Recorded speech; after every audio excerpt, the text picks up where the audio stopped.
Yes. And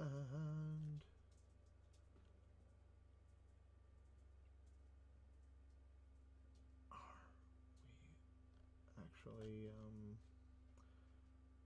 I'm live. Let's see. What does that look like right now? Okay, yeah, we're good and we're live and we are waiting for the I am.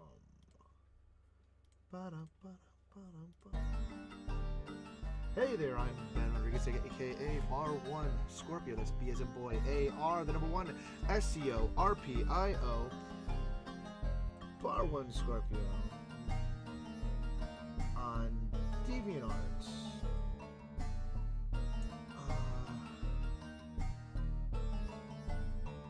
What was communicating there?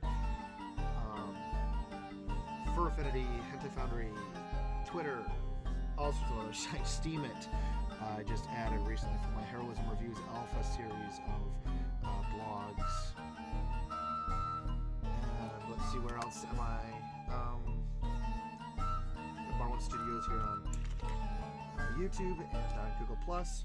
And of course, I'm Bar One Scorpio, BAR, the number one Scorpio, SCORPIO, on Patreon and Maker Support. If you want to leave a tip, so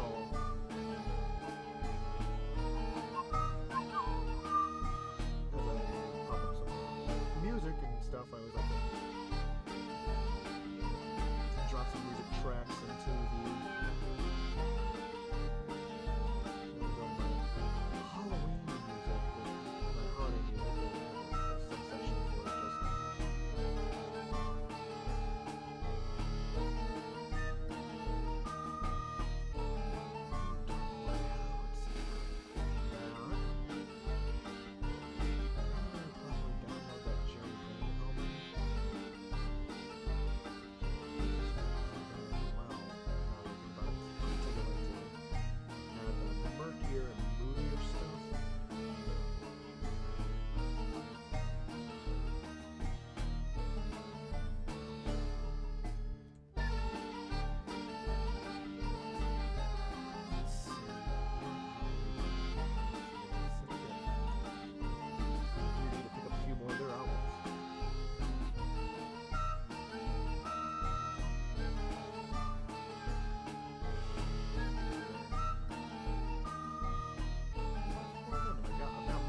just Arcana albums. I'm just noticing this right now.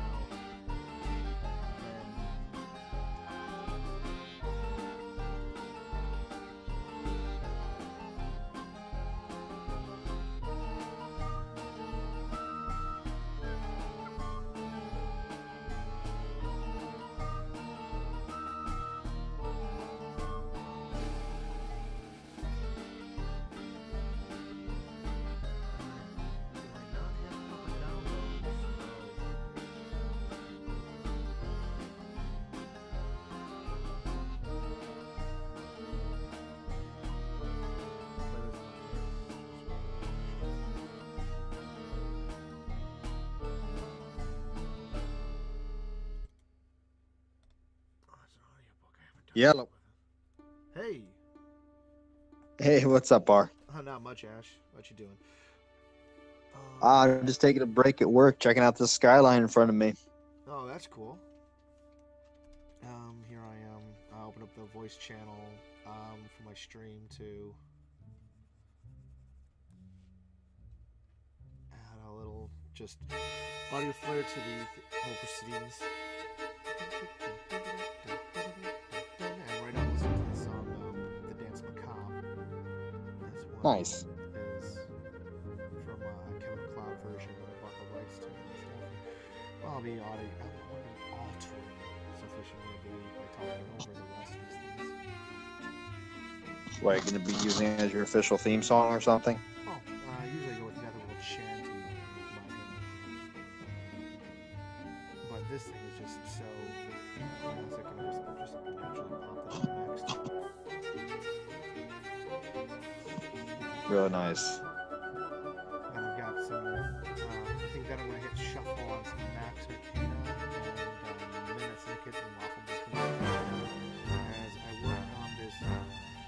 more Cyberpunk. I probably should be playing Synthwave, but I don't have it down. Like trying to run YouTube audio while I'm streaming on while I've got OBS running and this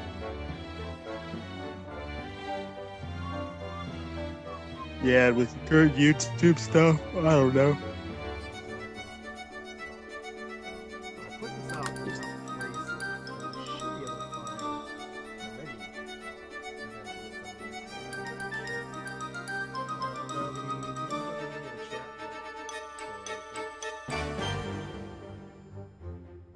I'm gonna see what's going on my Twitter feed. Oh, no, Series Duel. Music a bit louder than you, my dude. Okay, okay, that'll probably be, take that down a peg.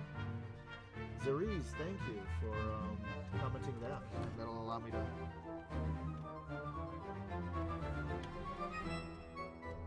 This is me really biting off more than I usually can chew. I got this, it's one thing to do have an action-packed complex cover, but now I'm like playing with. I've got to figure out how to make this glass work and people going through glass, and I've got this weird thing where I'm going to be playing with lighting effects.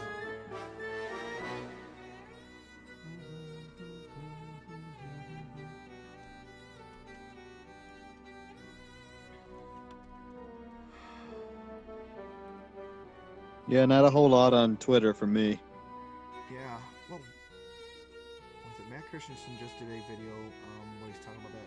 I didn't even hear about this on the news, but a lesbian couple that had driven off a cliff in California. Yeah, it was the Portland. It was a Portland family. I recognize them. Oh God. Oh, okay. Yeah, because they were like, one of the kids was in a viral photo hugging a cop. And Yeah, it was one of the big protests that happened here in Portland in 2016, and it went extremely viral. Yeah. A lot of people used it as like a, testament to, why can't we get along? Hashtag peace on earth. Hashtag fuck the police. Hashtag, Which is not more of just a sad statement of. Yeah. This is why you shouldn't trust people. And I don't care if it's Westboro, these two gals, or the Westboro Baptist Church. At least Westboro, those kids kind of they've got a TED talk with one of them about recovering from that family. But yeah, that rampant politicization of children. Yeah, absolutely. It's nonsense. It's just funny seeing all the details coming out. Like, apparently this family was on the run for some really, really illegal stuff that I haven't really saw the details much to it yet. A lot of child abuse and neglect, and this is just like that one weird couple that, with all those kids, like the 13 kids that one of them escaped and went to the police. Also in California, that's where they ended. They always end up at least in California. I think the other couple where the guy was this offshoot, make up his own religion as he goes along with a wife who was an abuse victim.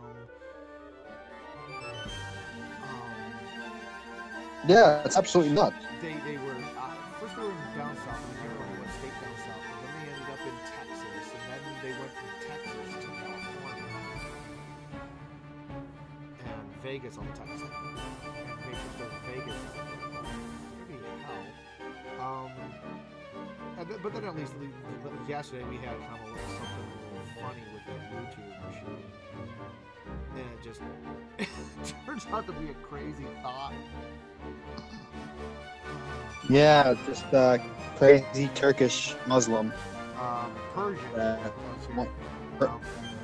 Persian. Persian. Vegan. Can't trust them vegans, bro. I've been trying to warn you. Oh, that reminds me. They through the highway back on I-5 on the way up to my house, some vegans put a sign up on one of the highway bridges that said "Go vegan" in neon lights. Oh God. I was in I was in a lift car with somebody, and I said we both see this, and we're just like, man, I'm hankering for some bacon right now. How about you? And we just both start laughing. Well, I was just also thinking, like, I bet you there's a way to prove that neon lights use more animal byproducts or something too. So No, I know, it'd be which is funny to even prove funnier. Oh, which is even funnier with the whole thing because obviously we can go hours and hours about veganism, but yeah. So Persian lady, full vegan, animal rights activist, and What? apparently was a Hannah? huge fan of doing squat exercises. Yeah, she was trying to do one of those exercise girl channels Yeah, and just doing these weird edits.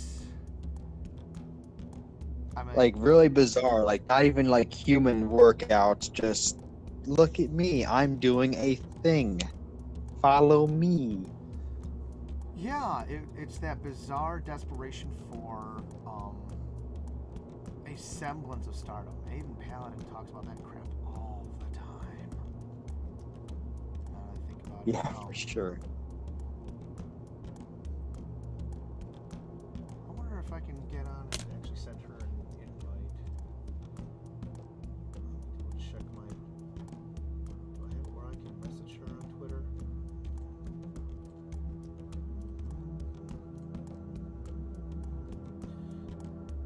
Okay, well at least JD Cowan on Twitter noticed like so now that I'm live, let's see. The funniest thing about this whole thing with the shooter, though, is she brings up a really legitimate reason why she'd be pissed off at YouTube, and they're going to completely ignore it. Oh yeah. The whole demonetization of videos and everything like that that's been going on for months now, and it's finally on the spotlight what YouTube's been doing, but everyone's going to just completely memory hole the whole thing and basically say, oh, this is just a gun crazy, we need to ban guns, things like that. It's funny. Well, I don't think they've even been doing that yet. I think they, as soon as they learned it was a woman doing the shooting, I think they just kind of quashed just shuffled the whole thing out of the news cycle. But now it's not even. And I was working out. I'm doing some elliptical on the elliptical machine, and I'm doing my workout today, and they're mentioning on our Fox News, but it's not this big gun debate issue. It's not, nobody's bringing up the guns of the shooting. They're just talking about instead how weird these YouTubers, that these small YouTube channels are, and how like these people. And I think that's the real story, is the narcissism, is the people who are trying to get a small slice of that fame pie. Tasty fame pie. Well, it's something that you and I have known about for years, these bizarre small YouTube channels where people have just been vying for control and wanting to get that spotlight on them for years. Oh yeah. It's just now it's finally public knowledge, and I'm just sitting here like, yeah, I've known about this for years. Yeah, this person has been a little bit off.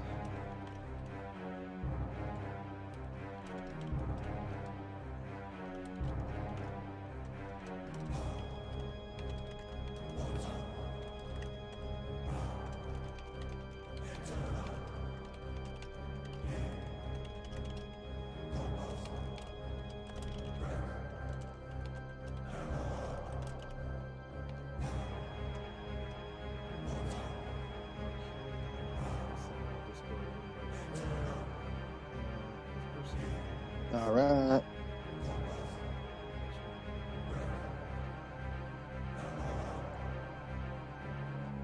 So what's your plan for today? Basically get a couple hours work done on this piece of artwork.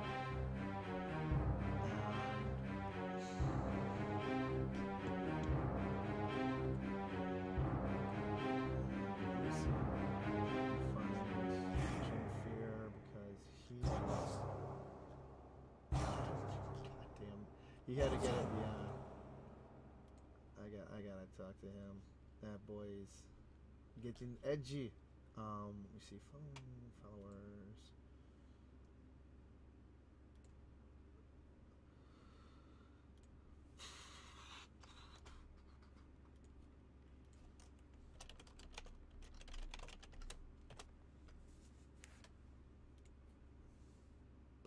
I'm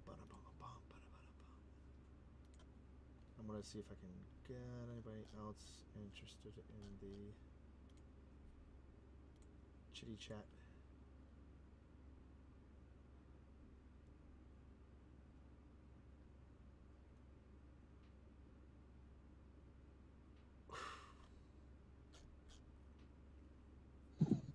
Because I was that, and there was some interesting articles. I mean, we've got those articles that are still in the article archives of my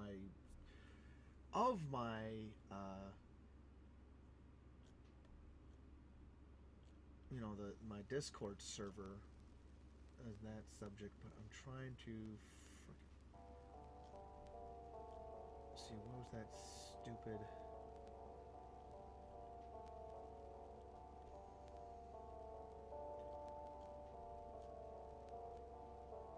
Oh, I see. You have a YouTube stream up. Okay. Yep, Didn't even see that. Yeah, that's what I'm doing right now. I'm doing the YouTube streaming. I am. Let me try to find that.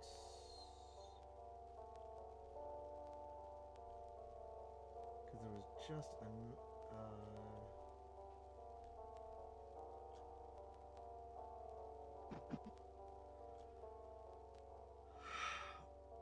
No, I'm trying to find this one article where it was once again blaming guys for not wanting to get married. You know? Why don't guys want to get married? And they never. Well, even at their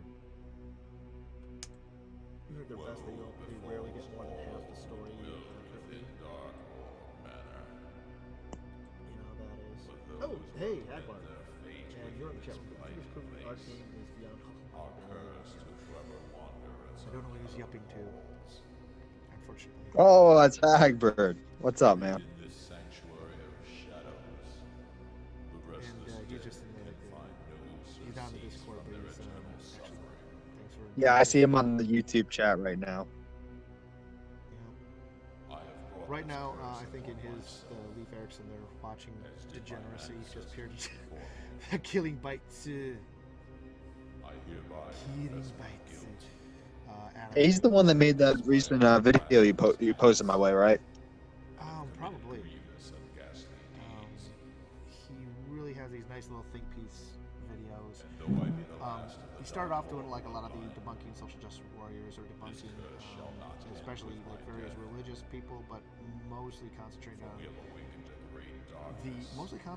on Islam, and he was one that, for me, I had never heard of Linda Sarsour until he started looking into her. Now he's also just doing some stories from his time in prison,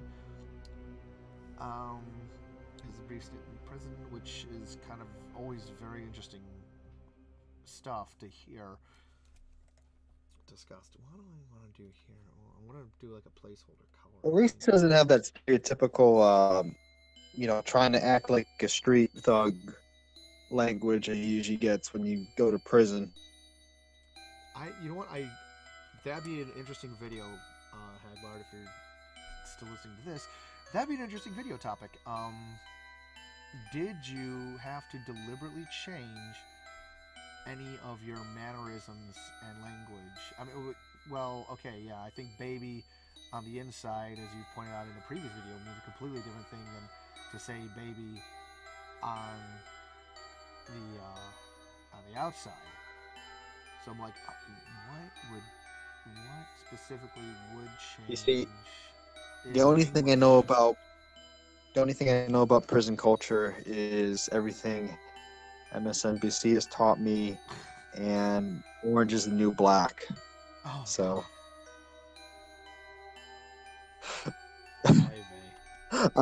I'm teasing on all those. But fucking Christ, I gave Orange is the New Black a shot just to see what kind of fucking shit I was in. I couldn't do it. I got second season in, and I just threw my hand up. I was just like, I'm clearly not the demographic for this shit. I honestly couldn't be bothered to. I don't have a Netflix account, actually. I just I'm not paying. Well, I haven't paid for a Netflix account. It's just other people's accounts that I've just sat down and watched. So I never paid a single cent to the company. Oh, okay. So I just go watch it and everything. And I decided to watch it one year, and man, it's garbage. Absolute garbage. There's not a single redeemable character within the show, other than just like maybe one girl who is the Russian mobster, Well, but that's it. well, it's not a drama, right? It's a comedy, No, right? it's not a drama. It's supposed to be a dark. It's supposed to be like a dark comedy satire of prison life for women and dealing with the real life emotions and bullshit. There's one fucking scene where here's the thing. These unredeemable characters, they try to give them episodes where they show why they went to prison or why they did the things that they did. And they do it out of a garner of, oh, see, they're just people just like you and me, but they just made mistakes. They're innocent. And it's just like, no.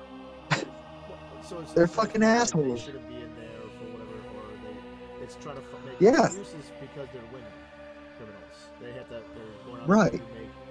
it's not their fault. It's just the morals are all over the place. They try to paint it off as like, oh, well, they're in prison for a reason, but the reason is stupid because society is stupid, and like, here's a funny story. One of the actresses in the show was dating a guy, but during the filming, production, and everything of the episodes, she ended up turning lesbian and broke up with her boyfriend and started dating one of the actresses. Well, okay. Like, big fucking deal with that shit and everything. And she went on social media, was trying to come off as like, look at me, like, I'm so awesome and perfect because I came out. It's like, no, you basically cheated on a fucking boyfriend and try to gloat about it like the goddamn hoe bag that you are. Yeah, which is also, that's almost one of those things that we kind of expect at this point from the studio set. Like, this has kind of been what's been going on movie studio sets forever. You know, the cheating on the set, all the cheating and stuff, and all the sexual escapades that go on in Hollywood on the sets of these films, because you're locking these people together for weeks at a time and 12 to 16-hour days or whatever. And their actors, which historically has been a step above just a step above or a step to the side of prostitution anyways. What was it? Bogey and Bacall. That he was married to somebody else when they were doing a film together, and that film broke up his marriage, and then he married Bacall, didn't he? And they became a I power duo. forget. But it's been happening since the early days of Hollywood, that these people would just, on a remote set for how many weeks at a time, just boom. Last days, but yeah, that's kind of a unique thing where I think only a woman could do it, where only a woman can pull off the I'm more moral or I'm more interesting because I did this. Yeah, it's just Any cultural. guy doing a It's a straight cultural circle jerking, dude. It's a cultural circle jerking. Yeah. Let me see. Nothing new there. I mean, I just saw the video with Roseanne on the Jimmy Kimmel show. Yeah, I haven't seen that one. I haven't seen that. How did that come off? I've heard she kind of just. Oh, it was great. Like, Jimmy Kimmel's got nothing on Roseanne, and I'm not saying that because I'm trying to, boost up my own people here or anything like that. I'll call him out if that's the case. But like, talk about like the difference between somebody with years of experience and expertise and some younger guy who has no integrity to him and goes out of his way to do everything to just please whoever he wants to for popularity's sake. Well, Like, well, it's there's a massive contrast between the two. well, Jimmy has a definite, Jimmy Kimmel has always had, I mean, a definite style. There's two styles to him. There is definitely the ABC Jimmy Kimmel, and that's where I think there's a lot of vitriol at this, because there was also Man Show. There was also, for the longest damn time, there was cable Jimmy Kimmel. And cable Jimmy Kimmel was a completely different guy from, and if you're his friend or some shit, in California, like, if you're like Adam Carolla, yeah, he's gonna be the same guy that he was to you, behind the scenes of the show. But there's this style that he's doing now, this very heavy-handed bullshit but this is because he wants to be the late night variety show. He wants to be the guy who gets all the interviews guy. Oh, right, and he has mentioned in the past that he has no direction. He doesn't know what he wants to do for the show. So he tries to copy what other late night talk show hosts are and act. And of course, they've been all on the same page, He should have just kept to his guns and just kept to who he is as a person, instead of just trying to be somebody that he's not. And the other thing with Roseanne and everything, Roseanne dominated his ass that night. Roseanne, even during the 90s, for where she was politically, and she was considered very liberal politically, but even there, but if you went back and watched her show, the same damn Roseanne, yeah, she would be considered highly right-wing anyways in the current climate. And so she's dead on accurate when she says that she didn't move. It's the same with Adam Carolla. Adam Carolla, mentions, you can go back 20 years, 30 years, listen to what he was saying on Loveline back then. It's the same damn thing, except now the society has moved so far to the left and so far away from personal responsibility that any relationship that he gave out back then would just be a complete anathema to the modern society. That people would just freak hearing what he had to say. Yeah, absolutely. And it just goes to show, like, how much society's changed since the 90s with morals and what's been going on. It's nuts. Now that somebody back in the days that was deemed liberal is now right wing, it's just nuts. And we'll see how things go, man. There's certain things I don't think we get. Personally, I guess I'm just black pill, because I don't think we get certain parts of this society back without a major, which would be a major tragic upheaval.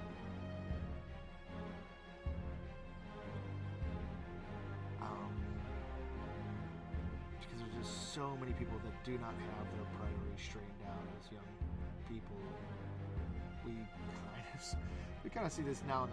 It's just ironically funny to watch a teenager complain about having to go to school with a clear backpack because of a shooting, and that was an infringement on their rights when these people were all doing this march for, calling it March for Life. That's very nice Fenorting right there. Oh my God, they're marching for their lives. How can you be opposed to this? Yeah, because I'm You're talking about these marches? Yeah. Yeah, it's all money. Like, you can't have big events like this unless there's millions of dollars pushed into it. It just ruins I mean, I can understand if it was like a spontaneous, like, people actually on the street. It wasn't even spontaneous, was it? It was planned months in advance. Yeah. It's just they capitalized on these kids and made them, and suddenly they shuffled off the normal speakers and like, oh no, these kids are gonna be the star. We're gonna find some kids to hide behind and wave the bloody shirt. And so I'm getting into conflicts with normal people on Facebook and whatever who who are gonna. How can you criticize them? They're just kids, and it's like, Well, how can you use kids as a shield for your political ideology? yeah, Like, that's what I say for people. Like, you claim, oh, how can you hate these kids? They're not crisis actors, right? But how can you use kids that just got done with this tragedy and use them and continue to say to their faces, oh, you just had a situation where the cops refused to protect you, so you're going to tell people, you're basically telling these kids they don't have the right to protect themselves. That's basically what you're saying. when they're adults. And taking a step further, this ties back into what I was saying earlier. It's this same bizarre mentality of people who will politicize their children. These are using these kids as a human shield, to take all the wrath for what they want for their political stances, and they're Right. And at the very best, at best they're emotional. They're manipulating highly emotional kids who are just through a tragedy. That's a really shitty thing to do. That's them at their best. Yeah. At their worst, this is a long form. This is the result of long-term indoctrination and just outright brainwashing into the young people, where they're incapable of thinking out the logical extensions of this. The best they might be able to do is if somebody tries to tell them and try to lay out exactly how badly these things can go down, they might have been trained to say, oh, that's a slippery slope fallacy, even though when in politics, we kind of understand that the slippery slope, it's not really a fallacy. It's more of just the game plan. It is because politics is pretty much a game of what can we get away with.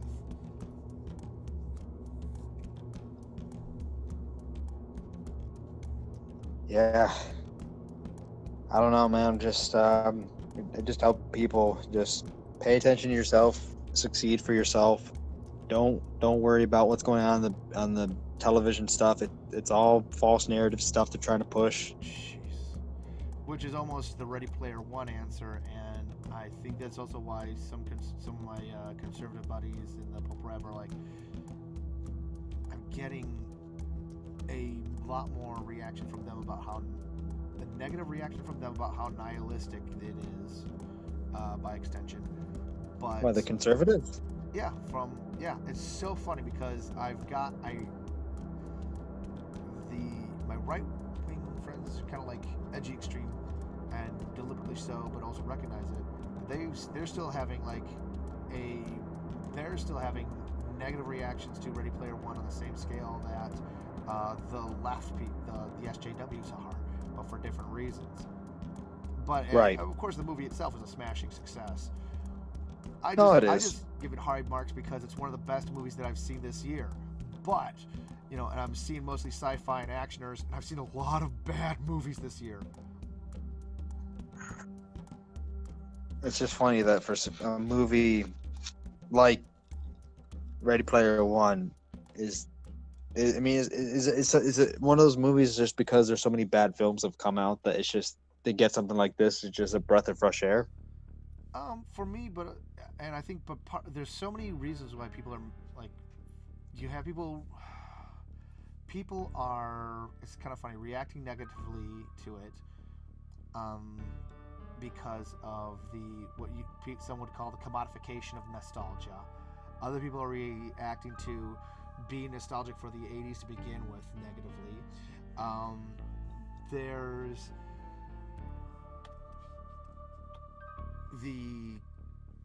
it's so funny because they want to call him creepy and everything, but it's funny because it's Ernest Cline is very liberal, very left wing. The opening memes of the world itself that he builds buy into like the population bomb myth and whatever. And the thing is they're still eating him alive. The left is still doing more to eat him alive than the right is. Who is? Ernest Cline, the original author of the novel.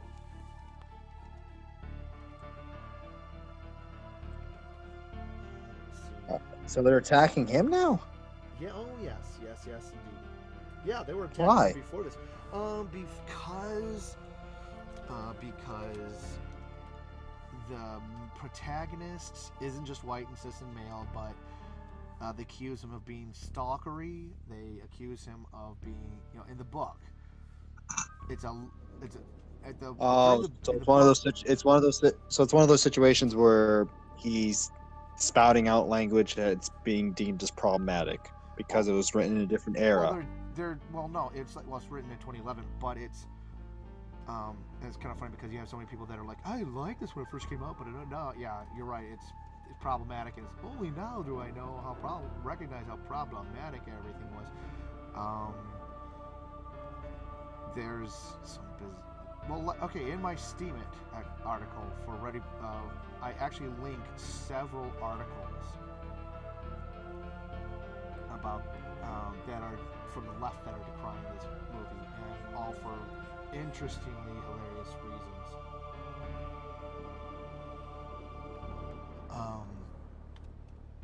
He had written this poem about he wants more nerdy girl porn and stuff.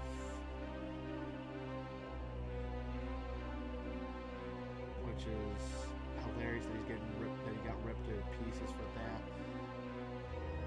But Parzifal's behavior in the book, you can actually hear the Dom his video on how to read the book about him going on the problematic behavior of Parzifal.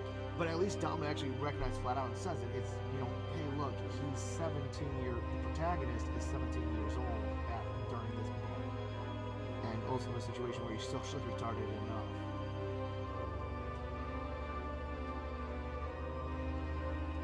I see. It all makes sense now. Of course, he's going to, like an 80s movie, stand outside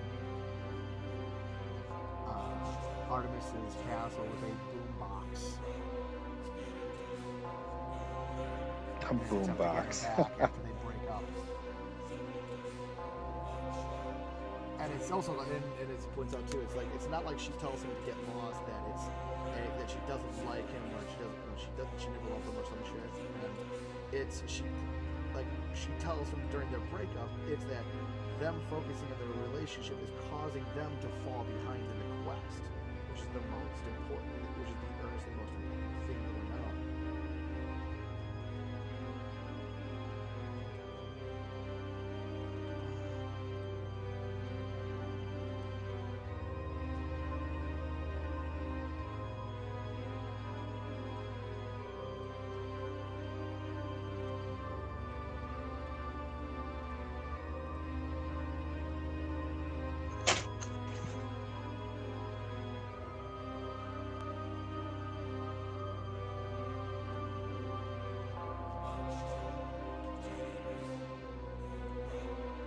So how goes the art game for you, dude?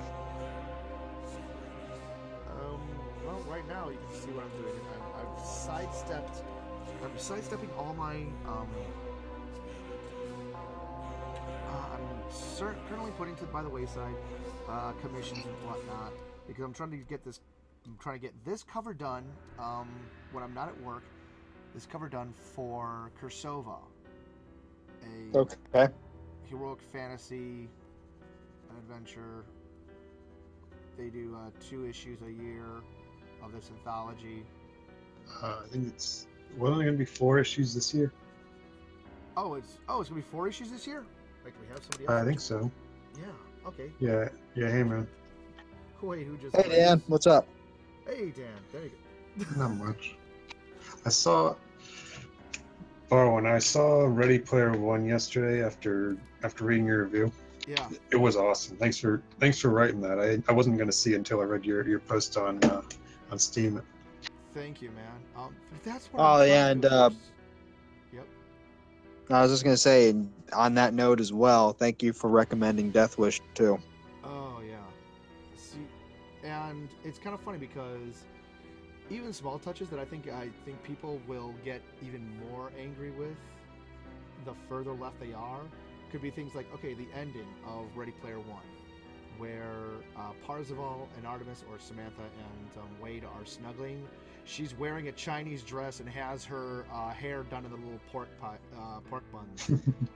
So I didn't even notice that. Cultural appropriation!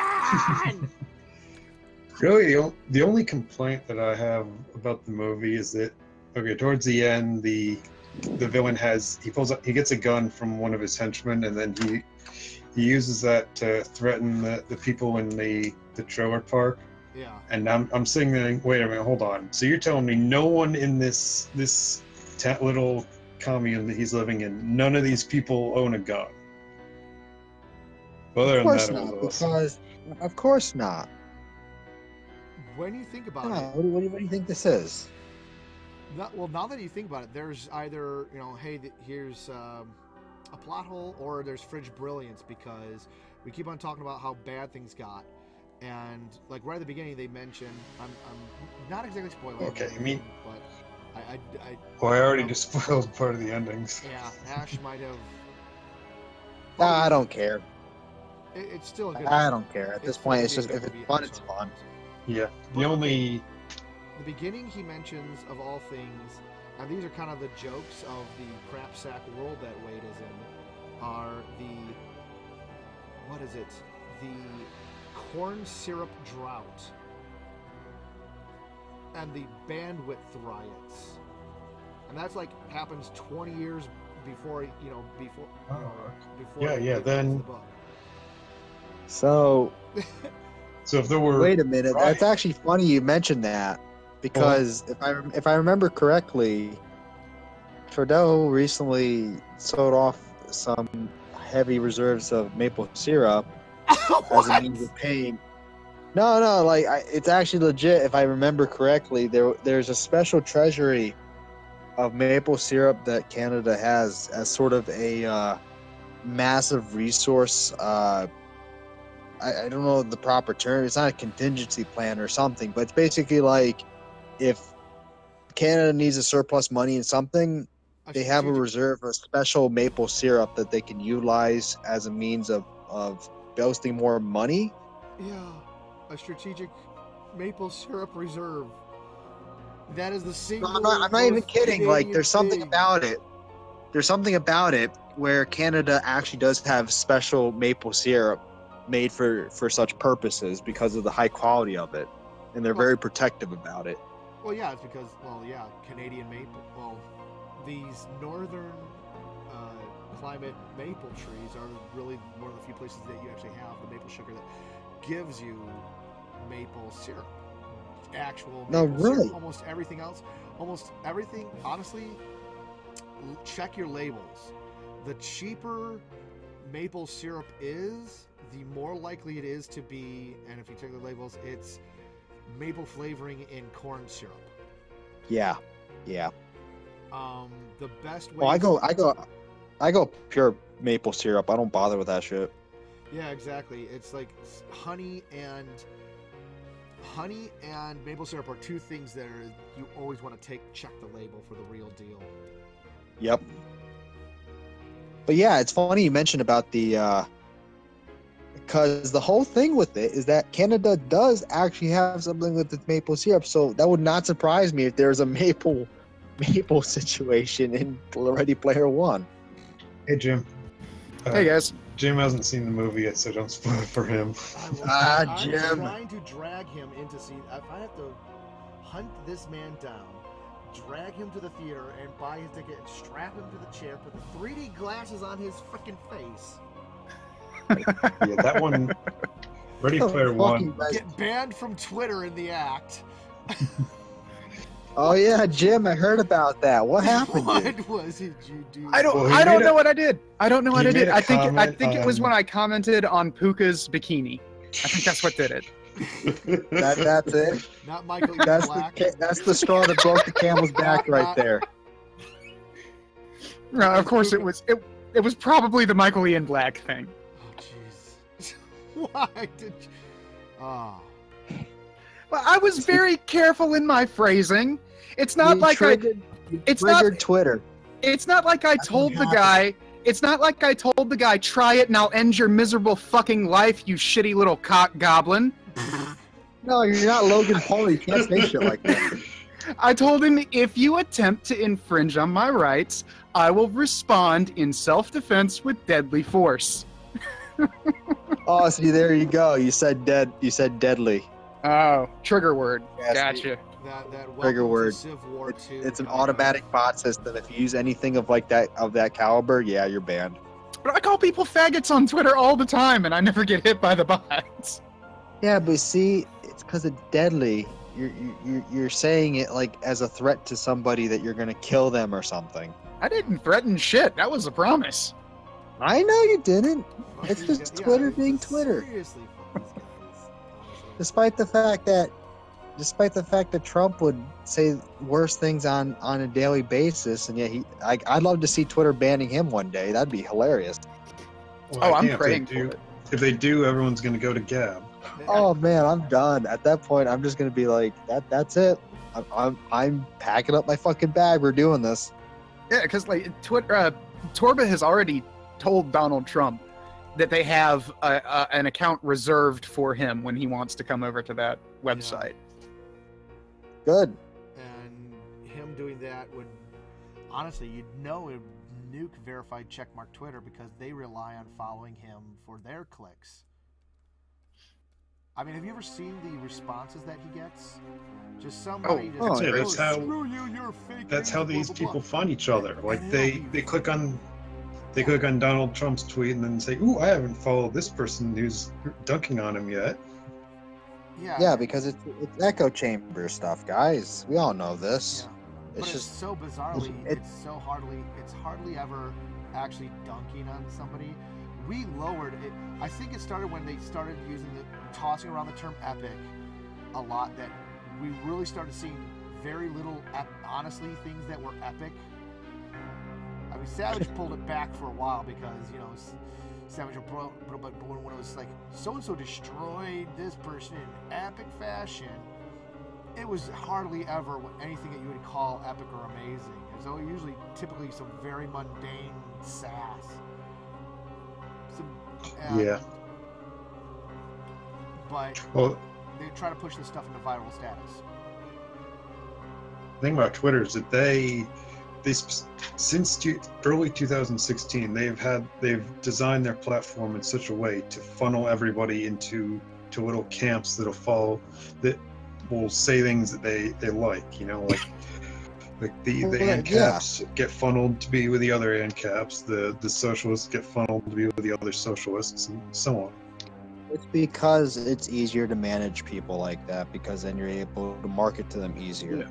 Well, it's even weirder. So when it's all it comes down to. The reason why they change up social media the way they do is all for marketing purposes. That way, ad agencies and market companies could take these separate groups of people that self-segregated themselves into these groups and purposely advertise things for them. Well, it's not just that. There's a definite that. Oh yeah, no, it's way more than that, but But also look at the bizarre thing that Facebook does, where it will try and put you into fights, where they're literally manipulating people's content and what pops up on people's walls. And it's kind of funny because I still get people complaining about, like, why is this thing popping up on my wall and whatever. And it's like, did you not see that? because story?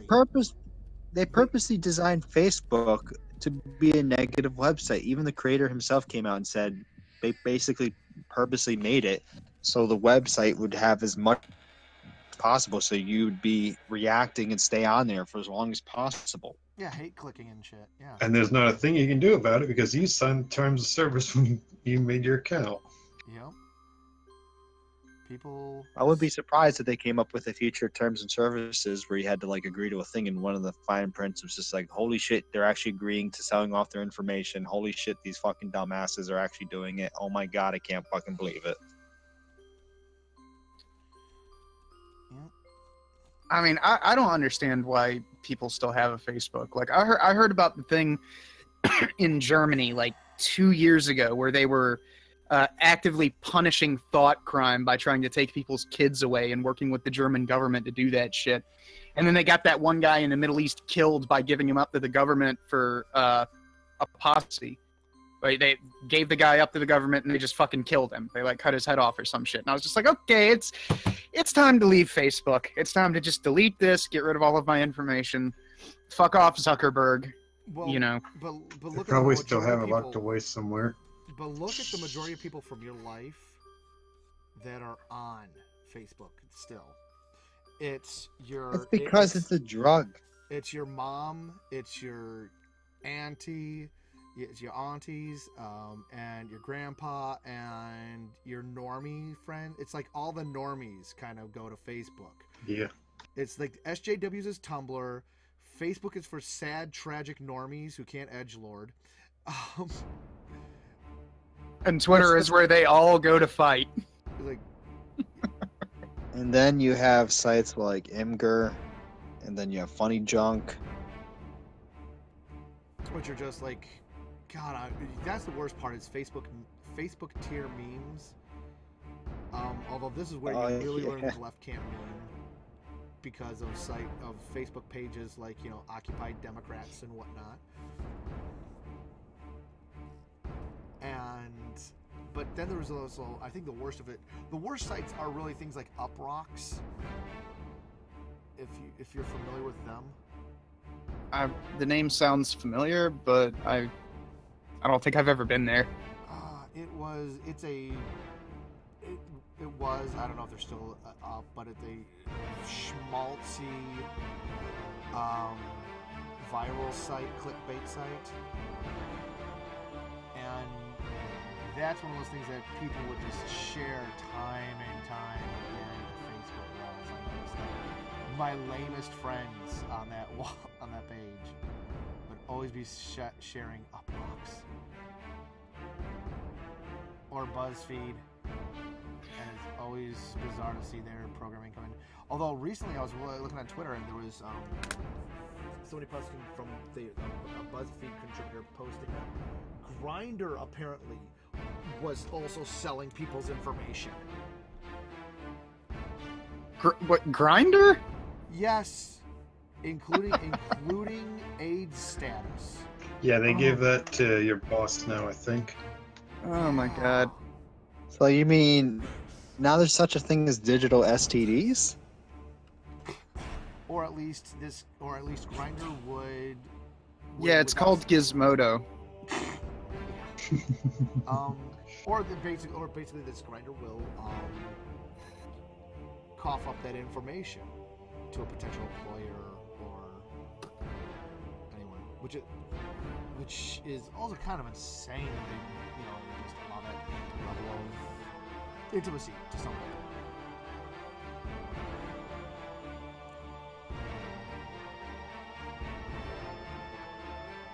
They just hand over these a lot of these web pages are handing over information. I'm just wondering what other dating sites would do that, and what would they give you, man?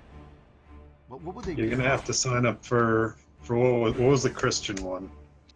Christian Mingle? Yeah, you're gonna have to sign up for Christian Mingle. Jesus Christ. Oh yeah, so it's just like The you can one do the one dating site that is not gonna sell your data. It's just No, but you'll sell your soul sell for Jesus. Man, I can't. No, well, I'm just Don't you wondering want to what go would to your local church I'm just wondering and if they make will sell make your data, but bad will it be- casserole, Yeah, so you can- it'll be your bean casserole with the most Yes. mildest sauce, but you All- don't want it too spicy? all your recipes from the bake sales will be given away, will be sold off by Christian Mingle. Okay, Cupid will sell off the information about your cats, your pet fur babies. Tinder will sell off the information. What are they going to sell? If it was me, I would purposely make a casserole made out of cat food and leak the recipe online, and then just see how many of the Christian singles will actually bake it for their church. I don't know. Well, it's going to be like very flat out. Actually, no, but I don't think that would work. I don't think that'd go anywhere, man. But if you came up with a cat food casserole challenge, just add the word challenge to it. Somebody's gonna climb on board for the sake of a YouTube video. Oh yeah, you'll have every fucking retard, like 18-year-old who thinks they know shit about fucking national law and policy and fundamental rights and liberties, snorting fucking condoms and eating cat food. Well, the snorting condoms thing isn't even a. That's not even edgy. That is not even. No, that's been going on It's for like a while. putting the milk up That's- your nose. Yeah, anything- that's been around for like 2 or 3 years now. Well, no, I was going to say a couple hundred years. You're just using a condom instead of a nail, like Ash pointed out. This is just stupid sideshow playing with your septum shit. Well, it's a good way to teach about how your nostril works. Yeah. Like your nose is connected to your mouth via this tube. Yep. Look, I'm gonna shove a condom up my nose and take it out of my mouth. Here you go. Although you don't do that. This is why I can't be a teacher. Wait a minute. Wait a fucking. This is why I If they can't say- do No, primary wait a minute. education because I would be the Wait teacher a that does minute. that. Welcome to biology, kids. Hey, you remember these? The last time you saw one live was in sex ed class. Well, now we're gonna do this. Just see There you how are. many of the students I can send running, screaming from my own classroom. But what if the condom trick was like something like you just went to like an adult party? That was like a clown trick or something.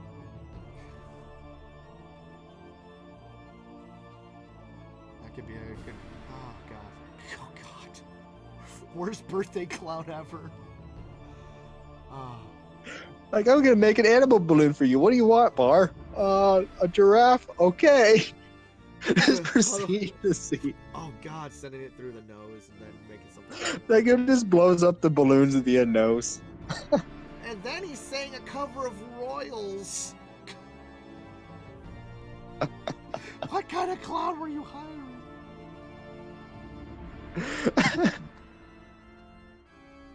Oh, God. I have, because I've been doing all this shit, I've yet to dive into the WIP's section of the gorilla of my Discord server, and I know Dan, you've got like 2 stories out there that were work in progresses, but I was Yeah, writing I my think- own story. Yeah, I think that. I think I've added those since then, though. Oh yeah, I haven't had a chance to read them yet, Dan. I'm sorry, I just been busy with my life. It's like I'm doing paintings for this. I'm doing actual painting for some submissions to halfway to Halloween is a gallery show, and that's kind of pushing. I'm trying to push some stuff for that and get that stuff done. Just something other than what I've been doing, just because it's something different, and I've been so into freaking Halloween for the last few years, and increasingly so that I like to do more. And like last year, I was over there at the Tangent Gallery, and for this gallery showing, and it was like there's a combination of gallery showing. There's a dealers thing. There's a burlesque, but. Also, but also it was kind of interesting. There was we did a decoration scene. We did a decoration day, and I went up there for that. It was kind of fun, and that was how I got into the showing for free last year. I'd like to replicate that, but I'd also like to try and see and submit because the artwork was not really that interesting. From last year, but I thought, hey, why not? So maybe I'd have a chance if I just dropped in something. Yeah. I checked, and yeah, both of those were ones that I've added since I linked them in there. Okay. Yeah, I just put in one for Corpus Presses, and here's me being weird because I'm literally trying to for that Halloween anthology, so I put that in, finally got that one edited off some suggestions, it was kind of funny watching that thing, just growing the story, then paring it down, and then when you're paring it down, it still swells up a little bit. And, you know, it was at like 7,100 words roughly when I sent it off. But it was a really, it's kind of hard to describe my story because it's a threadbare horror, but well, so much horror is cliche. But it was for a Halloween anthology, so I wanted to make it more Halloween than horror. And then I was like putting myself to the idea of the challenge of like, well, also trying to discuss Halloween and also Christians, because it's this guy who the main plot is a guy convinces a pastor who's trying to restore a church. To fund the restoration of the church, they're going to put it on a haunted attraction. So it allows me to talk about it. So, like, literally the story is, I want to do a Halloween story over a horror story, and a story where we discuss on attractions for people who don't know any of this stuff, kind of describe and like the feel and energy of something I've never actually been directly a part of. I've never worked an actual haunted attraction, but you know, here's why you can hold one on. Here's why you can, you know, and go through a bit of that. And it was kind of nice. Van Hull did a beta read of it, of the first version of the story, and one of the first things that he did like coming out of it was this really inspired or interesting friendship between this pastor Drew Ward and this Roy McCurdy, the guy who's like a newcomer in town who wants to defend Halloween, and he's in a small Mississippi town, which is also one of those areas that is, if you look at it, underserved for haunted attractions. The entire state barely has anything going on in professional level haunts. Well, it's Mississippi, right? Yeah. Yep. Well, you just got to check out the history and the demographic. Yeah. Well, and also sometimes like there's other places like honestly, you've got a lot of high-profile haunted attractions one state away in Louisiana. The entire area of Well, yeah, I mean, Louisiana reeks of Halloween culture. yeah, the whole trying to Ashcroft again. New Orleans area. There you are. There's a whole bunch of them like really that were really high profile in New Orleans popping up. Also, there's actually some there's also some high profile throughout Texas haunted attractions, like internationally known, and it's kind of funny. There's one of them that's just like I think the name is just like Dan's. See, if it was me, I would do like a Texas slaughterhouse haunted house. That'd be fun. Well, I mean, there's always a slaughter, butcher rooms and stuff, but now if you wanted to expand on that, one that was a horrifying, I wonder how much barbecue you'd be able to sell if you had like a barbecue thing set up right outside, because a lot of these places do get a food truck, at least a food truck. Snacks are a great way to expand. Jim, what are you working on writing right now? Reworking that fucking story for Swords of St. Valentine. Oh, right. Yeah. Shit has to be completely rewritten from like the fucking ground up. Yikes. Hey, here's a tip. At the end of each part, I guess, either each scene or each chapter, however you're dividing it, have a bit of a zinger, you know, like a twist or something. Shyamalan technique. Example. Well, no, not Shyamalan. Well, like that Lester Dent technique. Yeah, I'm like trying that. to think of a good example. Like, Well, the best would be having every paragraph or whatever. A paragraph shouldn't end with a conclusion. paragraphs and like technical writing and whatnot will end with a conclusion, having proven their thesis, right? Or for the paragraph. But in fiction, it's handier to end a paragraph on the cliffhanger that leads into the next paragraph.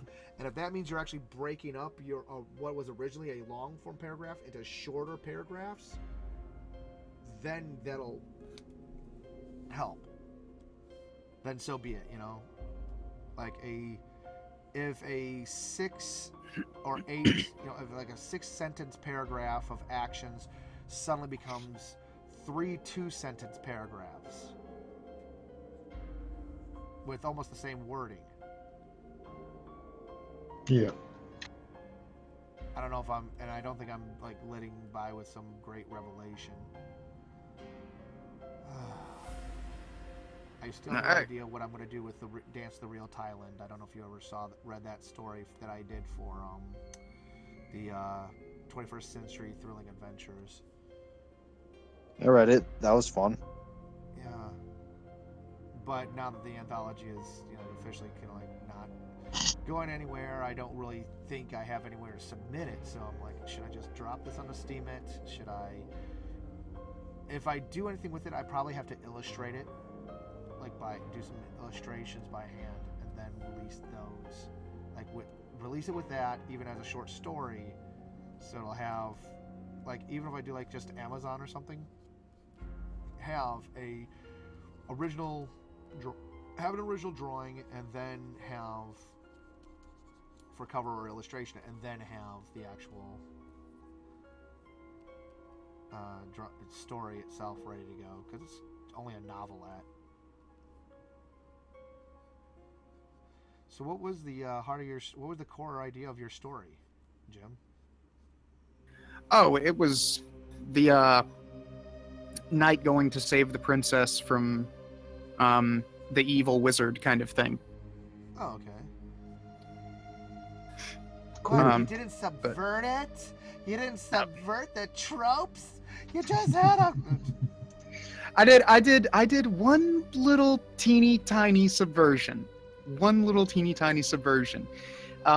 Throughout the story, there's rumors of a dragon that's guarding the princess, because people are stupid and they don't like get to see inside the tower. They just see what happens around it, and they could see like gouts of flame coming out of the tower at night and shit like that. And then he makes it to the top of the tower, and it turns out she's like a dragon woman. Oh.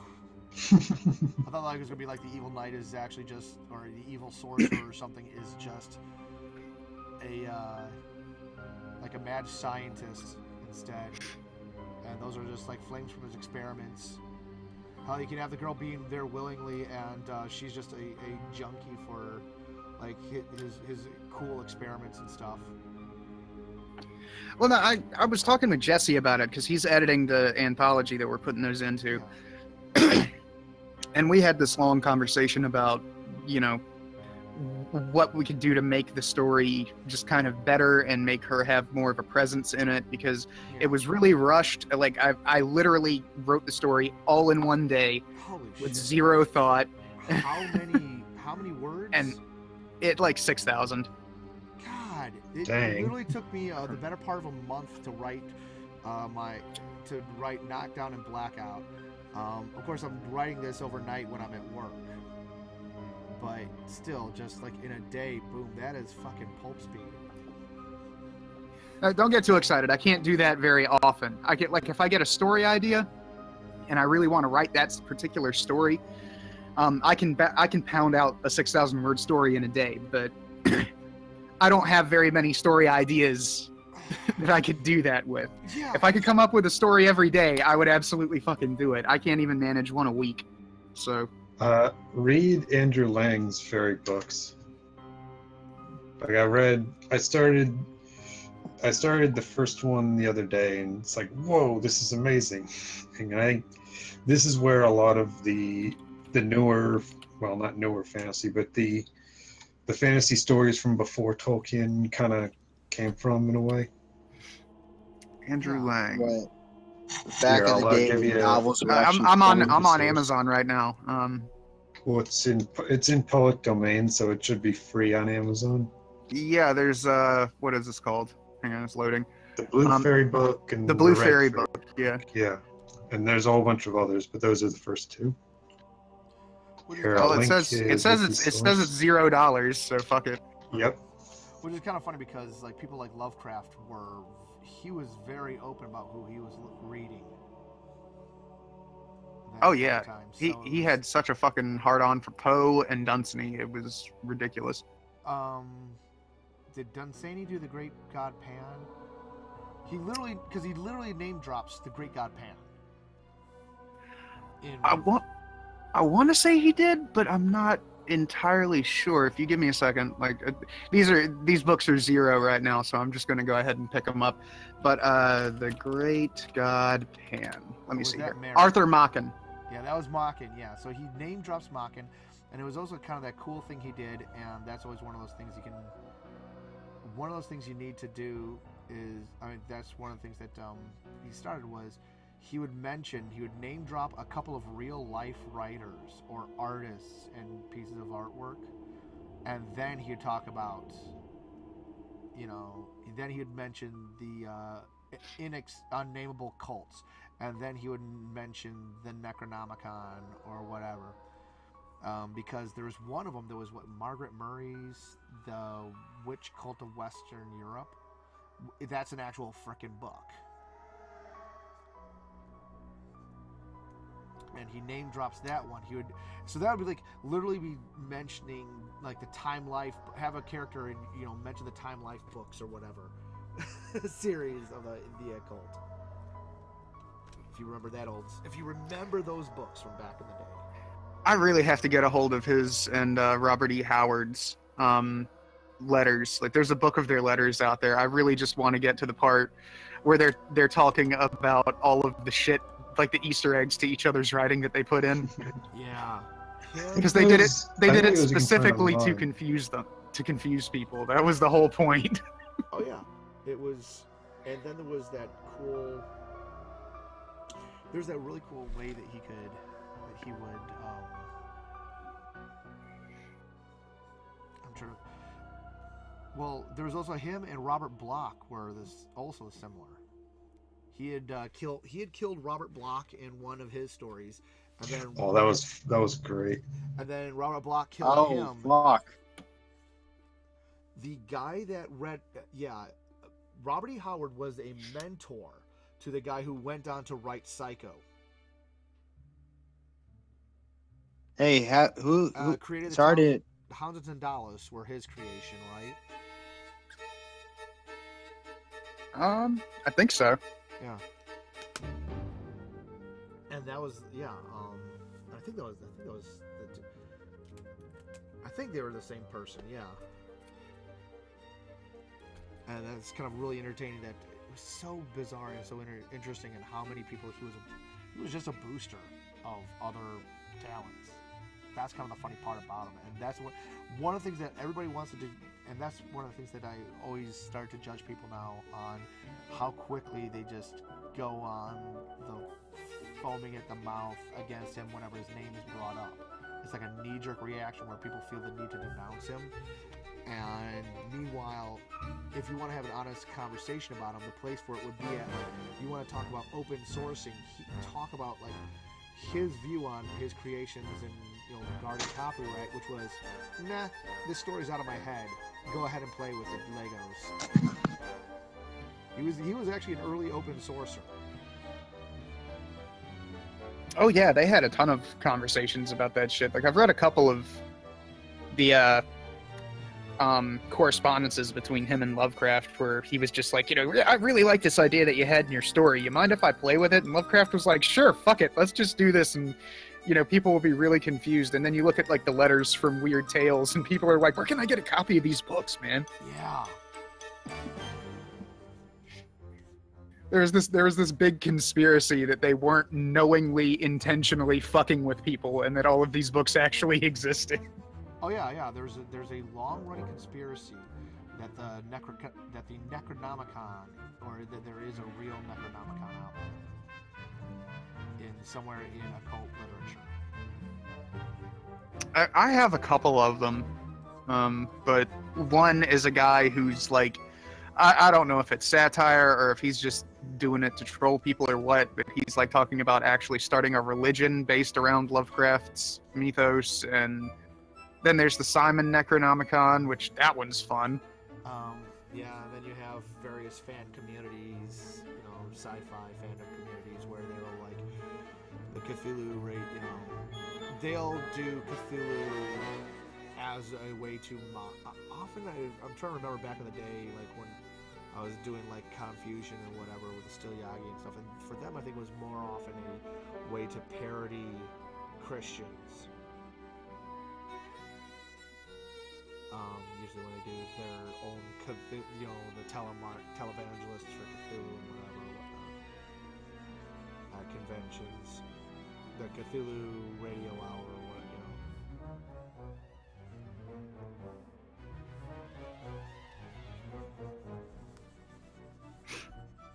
know. Of course, that is something that was mentioned to Hagbard Celine back in 2016 during the election, was the energy on the right felt so damn different, and I was pointing out it wasn't until I was thinking about it, it felt like that same Discordian aspect that is in the, I don't know if you guys have ever heard of the Church of the Subgenius. Nah, that's a new one. Oh, not a new one. This thing dates back to the 80s. You know Devo? The bands? Yes. Yeah. So decades ago, Mark Mothersbaugh was saying, of Devo was saying, you know, if Jim Jones could get 900 people to kill themselves in the middle of, what was it, Ghana in Africa? Is Ghana in Africa or something? But anyways, yeah. He could get 900 people to send him $1. And so so he invented this parody religion centered around a salesman, the greatest salesman to ever known, who had made contact with aliens, J.R. Bob Dobbs, who's represented by a 50s stock art of a smiling man with a cigar, pipe, tobacco pipe in his mouth, and there's symbology of the parody UFO cult. Also involve things like symbols like, let's see, the character, the pipe itself will be repeated in a circular pattern with like the stems touching. So it looks like a 3-pronged swastika, but it's like pipes. Nice. And they were doing this shit back during the 80s. We could still make Nazi imagery as a joke, and people would laugh and get it. Kind of like back in the day with Ethan Van Sciver's, what was it, the Sinestro book that he put out, the art book? Yeah. My struggle and stuff. Fuck people, you can't... Like, it's fucking Sinestro. How do they not get the joke? Yeah. Wasn't there one fantasy book where Adolf Hitler is the main character? And Yeah, like the the whole Iron point of it Dream. is, yeah, and the whole point of it is that to make fun of people who are obsessed with Elric. No, I did not know about that. I think Yeah, like- I think I'm gonna have to read that one then. Apparently, there's like an afterword where he's talking about how now everyone ends cosplaying as Adolf Hitler at the fan conventions. God, well, fuck, Helsing did that. It's so So which came first? like, it was Iron Dream, but that was just a book, man. Helsing, the anime, man, had people dressing up as, Well, maybe you found a copy. the I can't remember the name of the characters, but the villain characters, the like Schrodinger and them, that entire group, you had people dressing up like as Rip Van Winkle and Schrodinger from Helsing, which meant dressing up in Nazi garb. And I've got a few photos of some of them Schrodingers. Because the Schrodingers were invariably a waifish girl with a short hair or a wig in shorts with a swastika armband, and it's like, yeah, you'd still hit it. Even then, you're like, yeah, you'd still hit it, and you'd make her wear the armband. As a buddy of mine said. I'm showing this one photo from OhioCon to a co-worker, and he's a black guy, and he's like, man, I'd still hit that, and and then it's like, and you'd make her wear the armband. That's what he said. It's like, because you'd be doing it wrong. That's the way we guys are. It's wrong, but it feels so right. Tell your mama I ain't never coming home.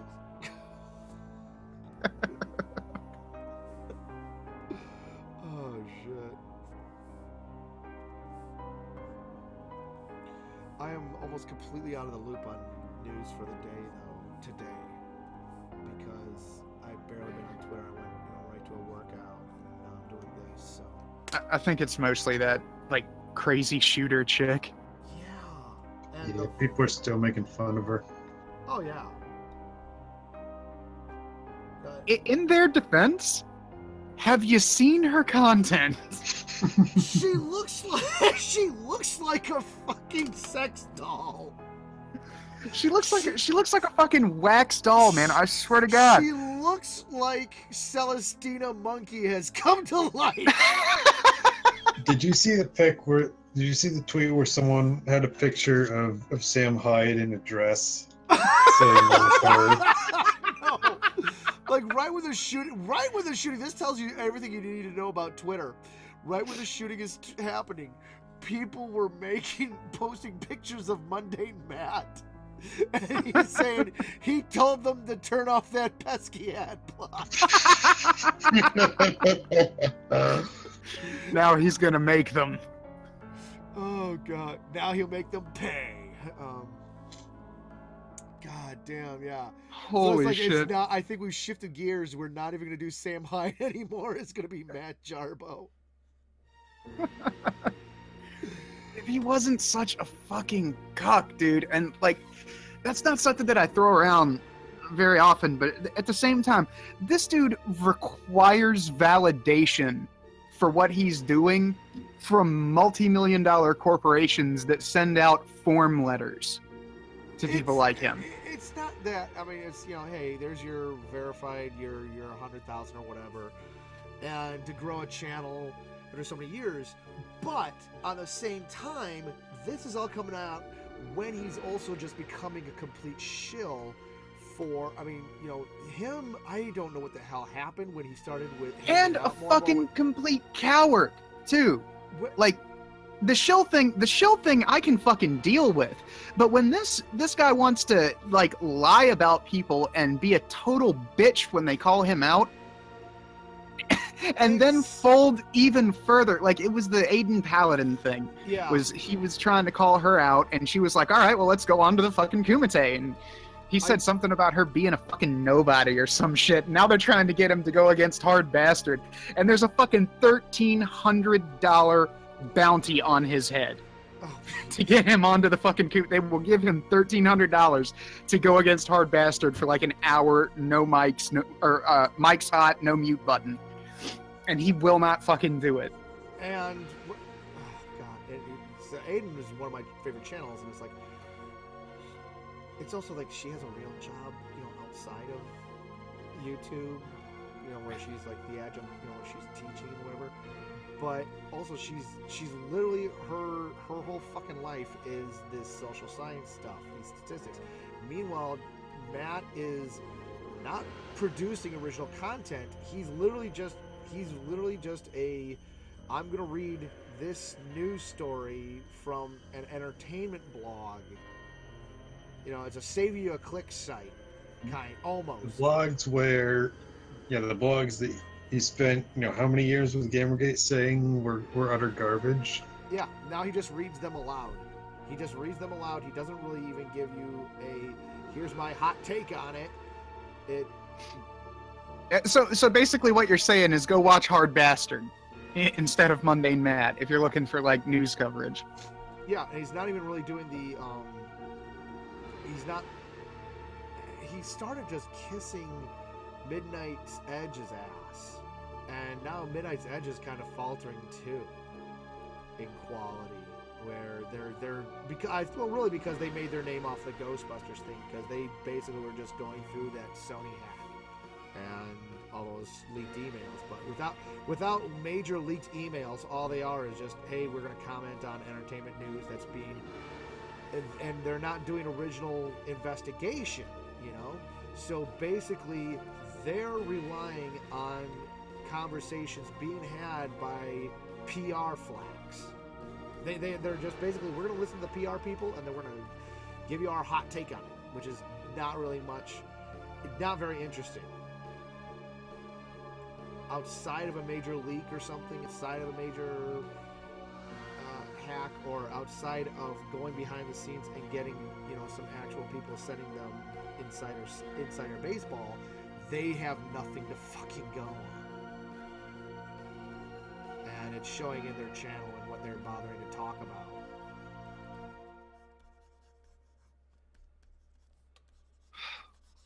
It's just so fucking sad watching these people implode. I mean, don't get me wrong, it's a fun show. You know, I wouldn't miss this shit for the world. This is funny as hell, but yeah, let me go to my Bar of Scorpio Steamit channel.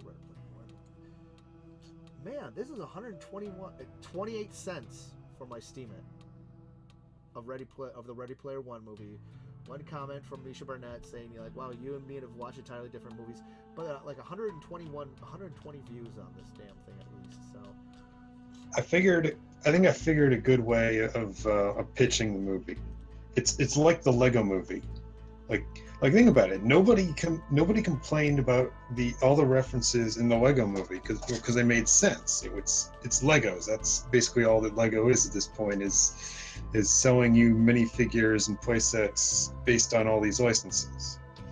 And that's kind of what Ready Player One is. At least the way that a lot of the references are done is in the same kind of way. It's like visual references. Oh, there's Duke Nukem, and it makes sense because it's a game where you can, because the game The Oasis is a game where you can create your avatar and have a look however you want. So of course there's going to be someone who's like, well, I'll make him look like Duke Nukem, or I'll make him look like Tracer or Chun-Li or whoever. yeah, why the hell? Okay, two of these links I fucked up anyways. Yeah, it was Bustle had a hilarious commentary on Ready Player One. Ready Player One glorifies the white fanboy as if women don't even exist. Yeah, and let's completely ignore who was piloting the Iron Giant. Let's completely ignore all other references to Asian culture. Oh no, that's tokenism.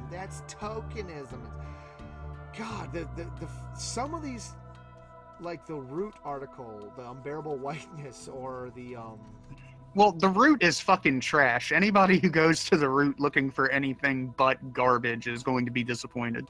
Yeah. Oh my god. They're either lying or they just haven't seen the movie. Or I can't tell which. Well, they're anger-driven clickbait, and they don't care. That's kind of what the whole titling is based around. But and the weird article subjects.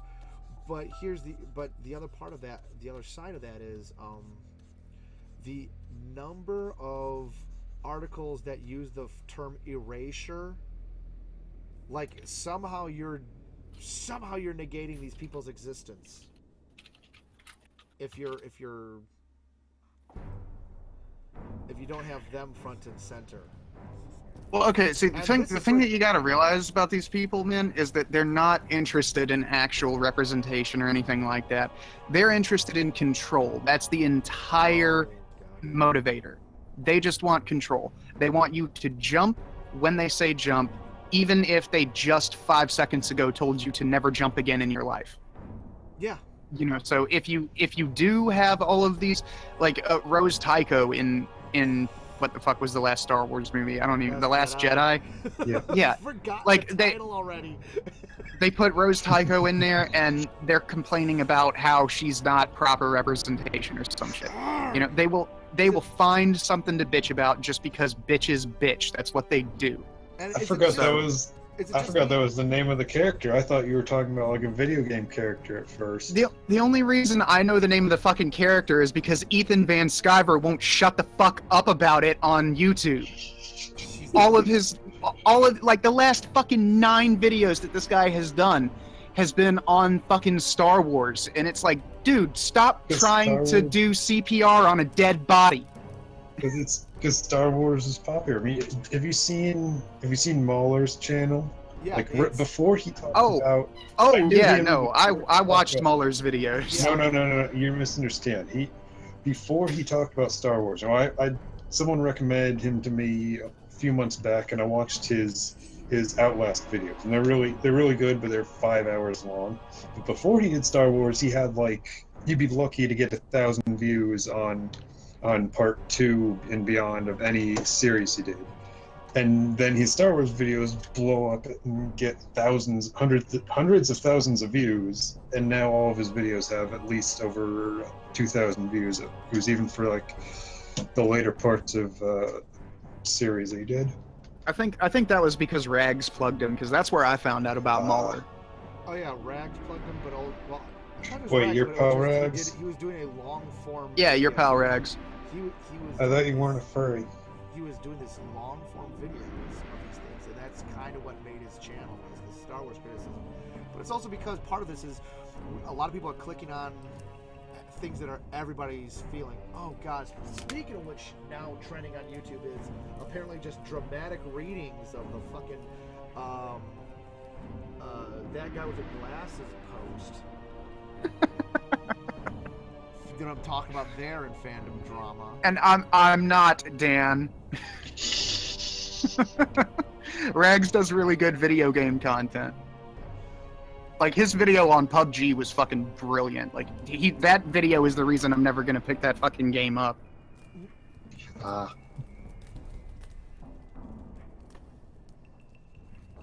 See, I can understand a game review, but way too many people are doing Let's Plays, and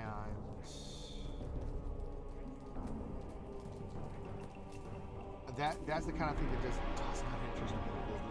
The let's spend a couple of hours playing this one game, and well, originally it was just when it was originally it was all centered on Twitch. You had almost no ability until Discord came around. You had almost no ability to have a co-host, or a conversation. So it's like, It's like the one guy sitting there playing the video game. yeah, and if the person was a DSP or something or worse, it's like you could be in for an excruciating time. I've heard that DSP is a fun train wreck to watch, but I've never actually sat down and watched one of the guy's streams. I watched the stream that Medicare did watching him play, but then immediately got copyright strike. there was like a channel that was nothing but how not to play with DSP just whatever games. Apparently he's maniacally bad at what he's trying to do here. I mean, didn't he used to play tournaments or something? Yeah, fighting game tournaments or something. But he was ill prepared for pretty much the entire modern, style of gaming as well as online gaming.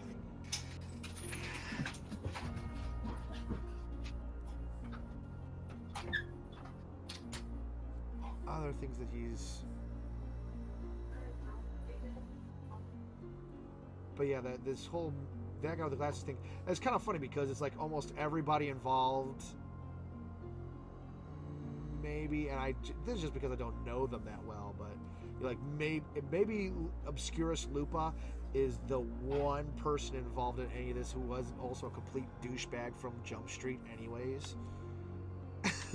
Wasn't that one? Or- no, or- Lupa. No, or- hold on. What do you say that Lupa was the one who got Spoonie kicked off of that guy with the glasses? Wasn't she? Yeah.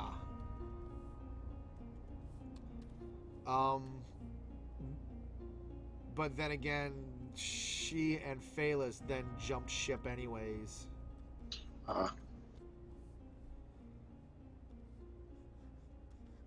And while Lupa hasn't really done that much interesting other than break into places, she and Phalis are kind of like doing the urban exploration videos and stuff a bit.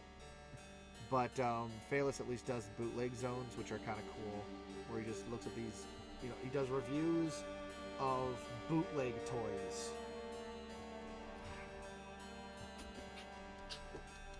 But almost everybody else there was also a complete douchebag from Jump Street, or was a completely unknown also ran. Like they're like one of the people complaining was talking about like how hard it was for them coming out. It was a really hard time of my life because I was coming out and to realize I was gay. And I was coming out in a town of 5,000 people in Illinois. It's like, Oh my god, it must have been terrible. yeah. Holy shit. You live in fucking Africa. Yeah, they're gonna crack your head open for gold or something. Just seriously, really? And this is What this Africa? It isn't makes happening sense in, because they like, got the issue with AIDS. And this shit is happening in the 2000s, not in. This isn't the 1970s. You're not 50 years old, dude. You're not even 30, and you're this, and these are your problems. And I think this freaking on the weird behaviors of SJWs and stuff, and the weird writing. When Diversity Comics mentions that, like the weirdly bad. I think so many of these people, like how many of these people can't, how many of the LGBT whatever community, how many of the SJWs cannot actually can't write a realistic bully to save their lives. It's always like this bizarre pastiche of an 80s movie bully jock. Almost every villain in a Marvel, every non-villain antagonist in a modern SJW Marvel comic is based off of that template. And I think it's because many of them didn't actually encounter real bullying. Yeah, I mean, I don't think that they did. I wasn't Or even really real bullied people. when I wasn't bullied when I was growing up. That's because I was either homeschooled or I went to a Christian school for like 3 years or so. So, yeah. Well, Like, so Christians- then, no. So then I don't Christian school write are officially bullies. bullied by the teachers. Well, okay, fair point. They were pretty strict They're school. strict is the thing. It's like you don't need Yeah. that. None of the kids. That's why you don't get bullied at the Christian school, because all the other students are like, Yeah, it's 'cause us you versus do- them. You stepped out of line, even a little, then you got punished for. Yeah. Yeah, so I don't write bullies in my stories because, yeah.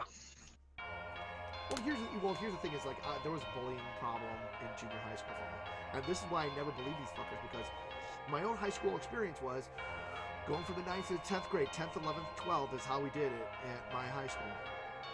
And I'm like, okay, I'm gonna freaking just knock the first person out, fully feeling my testosterone and stuff by that point.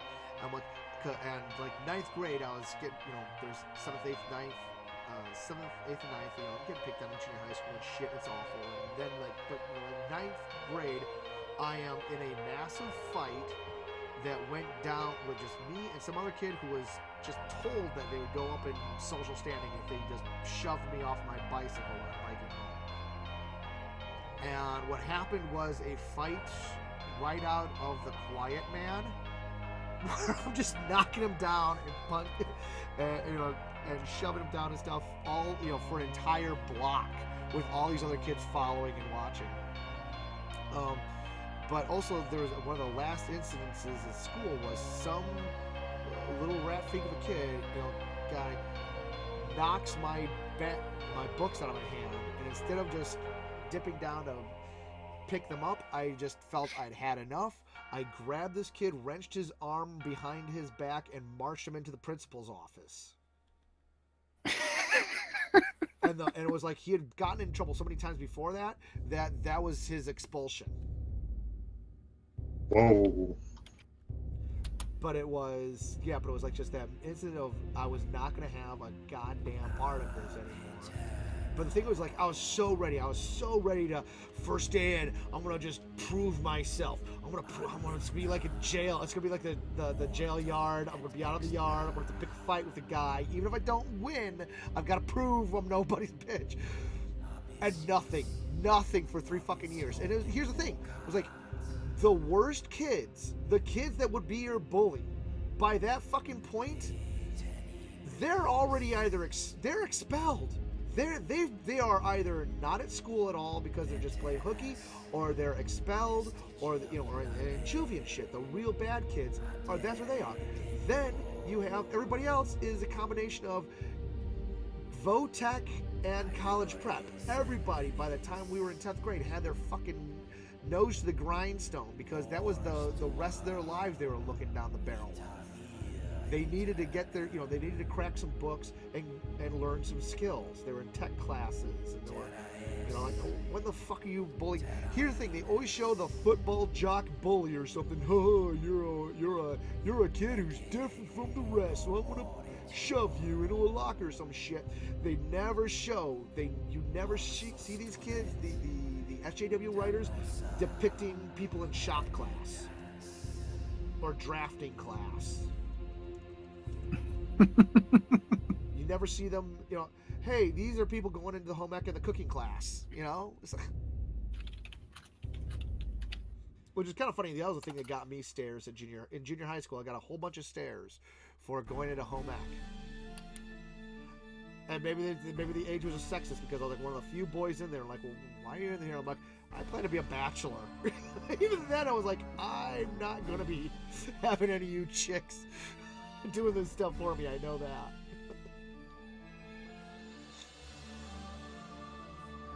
I was like, better prep for MGTOW. Yeah, like I took the fucking cooking course in high school.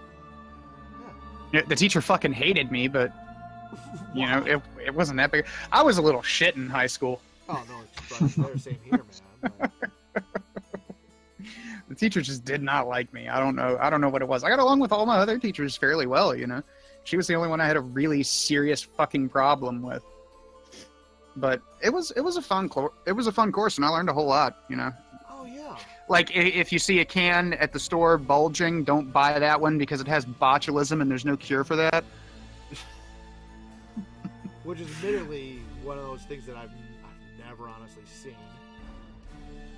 Yeah, I've never seen that out in the wild before. Yeah. It was like this instructional video, but now I know what to watch out for because holy shit. Well, yeah, because it's like almost everybody fronts for this stuff, and probably between the time that video was initially made, was like a 70s or 80s one or some shit, or even earlier. Like the actual food preparation tech and what we put in preservatives and whatever has probably changed so much chemically from those eras that thing was made. Oh, there's botulism in the can. Well, that's probably a... But now, you know what? We've never encountered... then you never encounter a botulism can in a post-apocalyptic video game, though. Think about that. Really makes me question all those hours I put into Fallout. Yeah. Yeah, it's like, here's a can. Here's a 200-year-old tin of fucking mashed potatoes. Yeah, that certainly is probably going to be healthy, right?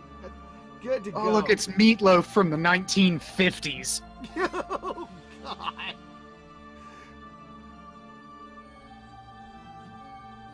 What I want to know is how is the cereal still there?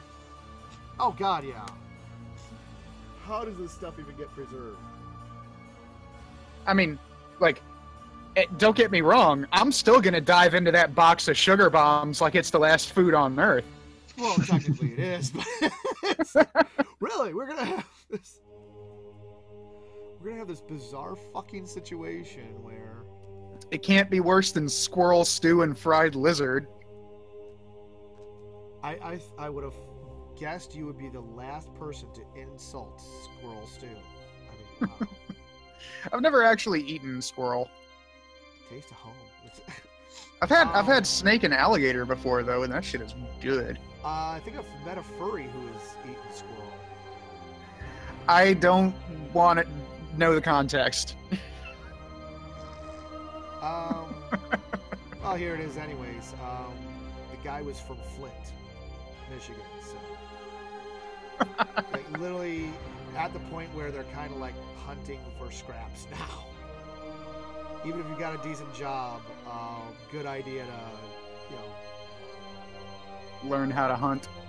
yeah, that was what he's doing. He was like hunting with kind of on a crossbow and stuff out in the woods and stuff. And small game and shit. Might as well. You need to, try to do something with you.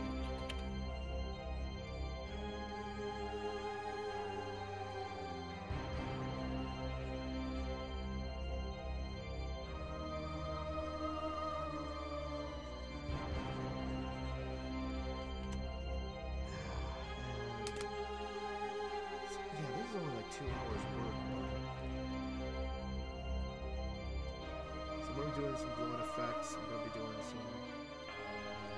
Honestly, now I think I should go into this flare here. This probably needs to be a lot darker.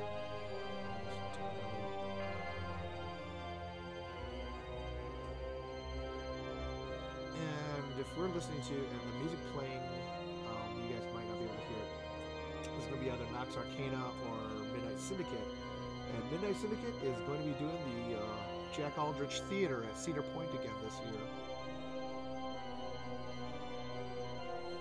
I've got to get to work on some of my ideas for webcomics again.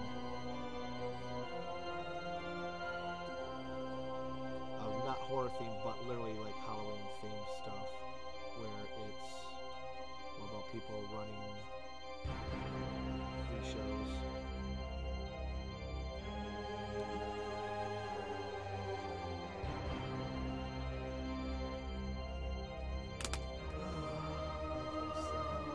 I'm about 10 more minutes in this, then I gotta prepare for work.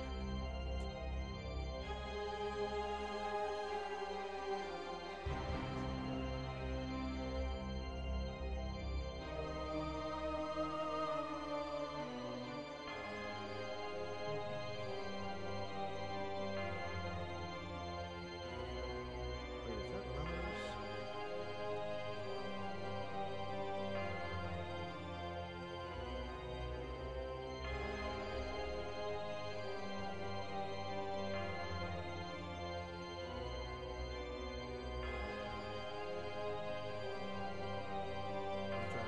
numbers? Tell me if he got his package yet from Halloween season last year. Jesus, I'm so bad with mailing shit out or getting projects done.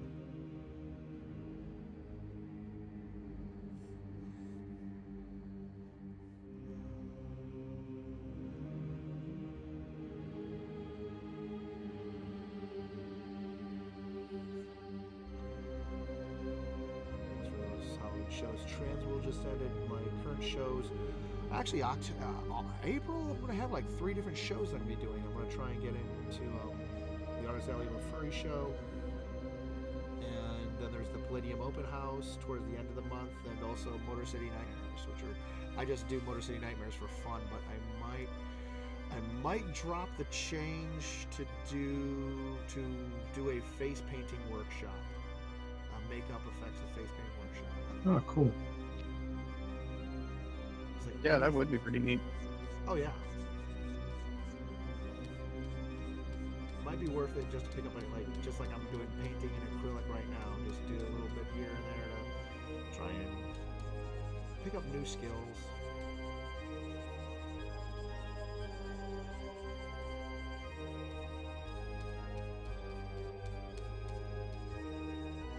Yeah, I'm trying to do the same thing. I have to look Whoops. up fucking I did not mean to workout join into routines now. this. Haha, yes, Yeah. you did. We're live. No, hush. You're I'm here in- now, motherfucker. No, fuck you. I was in a call already. I'm in a D&D game. Fuck. Oh, sorry. Okay. Quick question. Did you get that package yet? Priority mailed. Yes, I did, and I did not know your last name was that. That is very odd for me to find out. Yes. Oh yeah. Also, you sent like several other images with it. I didn't know if you did that on purpose. Yes, I did. Yes, Okay. I'd held off on so long. I was like, okay, here's some bonus drawings, just artwork that is from other comics projects and stuff. So you can just little bonus things, all for the same Okay. price. Just All right, wanted to good. Make sure that I had a boost customer. Man. No, it's fine. I was just concerned because you sent it, and I was like, oh no, I think he accidentally sent me someone else's art. No. Those are some original artwork and edit in artwork and stuff. Things from my webcomic. I was doing the graphic network, and I'm booked doing the graphic novel, which is Nice. no longer my fucking concern. That is really cool. Okay, I'm gonna go back to my D&D game, Okay, but man. yes, thank you. Which edition you playing? 5th edition for right now. Oh, God. Bag. 5th edition is fine. It's not as Have you in... played Basic? I have not played Basic yet. Ooh, go play Basic. It's great. I know. I need to play the old styles. BX Yes, is yes, the you superior version. I'm the ultimate heretic, and like when I say the only actual game system I play is Palladium, and that's I've never Or at heard least of it's that. not Pathfinder. well, Ha! Well, I know Palladium many, isn't a bad many company. people who Oh, think yeah. the Pathfinder is the best RPG, and I'm It's a just very- like, nah. Those people are very wrong. Yes, It's a very- I know. It's a very troubled, always hovering towards the apocalypse of the company, with a system that is really crunchy and old school. But for people, I think the system itself and the company itself always made a better GM than other game systems. Partly because of partly because way too many most of the other games try to sell modules and adventures that are pretty much laid out on rails. And when you look at a source book from Rifts or whatever, the best of them are actually more written like here's a map of Grand Theft Auto. It's a big like the best source books from Rifts aren't adventure modules with that massive laid out map and here's what's this one, here's what's that one. They are instead Grand Theft Auto sandboxes. Here's some location. This is what the NPCs in there are like, and here's an NPC that actually has their own private little goals or something. It might play into the plot of your game and whatnot. Yeah, it sounds good. I'll have to try it out. All right, I need to go. Later. See ya. Yep. See ya. Peace. And of course, the main reason why I do Palladium is because like they're literally down the street from me.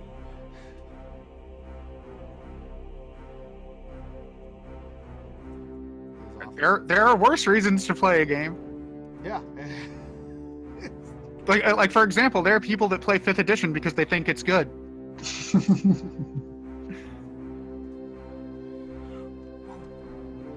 Or like that's the one that they're shoving out on the shelves now and flogging the hell out of. Yeah, I Does mean, it- admittedly, no, hold on. Do you really expect people to buy that? Like, no, everybody's either borrowing a copy from a friend who pirated it, or pirating it themselves. Yeah. One thing I will give it is getting a lot of people into the tabletop thing, so they have a chance to find like the OSR and stuff like that, and get into the actual good games like Traveler and Gamma World and BX and Well, shit like that. But almost all of Hasbro's mistakes is they're like 3.5, three and a half and on was them trying to make it like a video game. 4th edition was them getting even worse and trying to make it completely tabletop independent, and that's because they were like Hasbro views D&D as a failure. Well, yeah, because it doesn't sell as well as Magic. Yeah, well, not only does it, it doesn't sell anywhere near as Magic, and they don't, it's like, this is a company that can sell like 100,000, main books. A few 100,000 main books of an RPG, and view, which would be any other company would say, like, in a first edition, in a first print run, selling that many, oh my god, that's, a resounding success. But Hasbro is so used to the toy numbers that they look at that as a failure.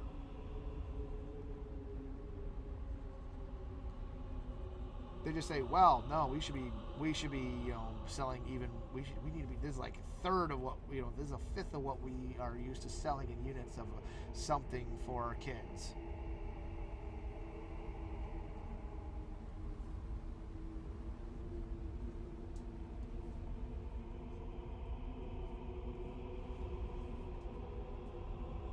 And now, of course, you have the people at WotC who are woke.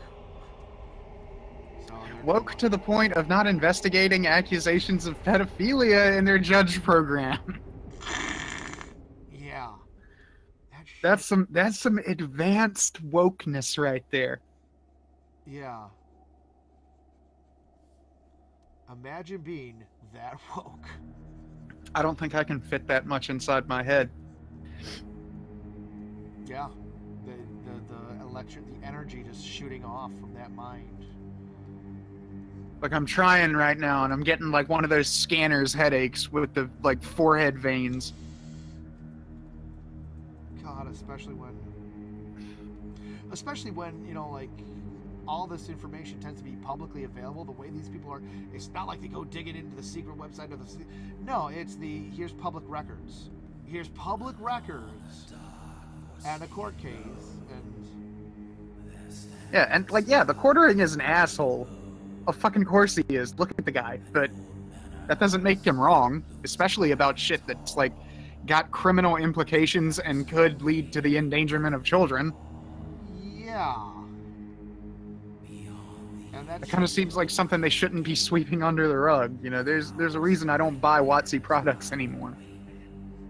I never did since the 90s. It wasn't even this Game of Satan thing. It was just the bizarre, like, it was just if you had to have a certain special mindset to be able to get it, to understand any of this crap, and if you couldn't, you were fucked right from the get-go, because there was already so, like, even just a couple of months into it, or when it first dropped, there were already people forming up such tight strategies that you'd have to do a hell of a lot more research.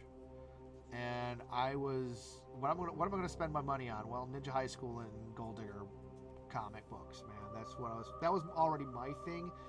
And the more time I was dedicating to my thing was literally I couldn't afford the time, money, and energy to make Magic the Gathering my thing.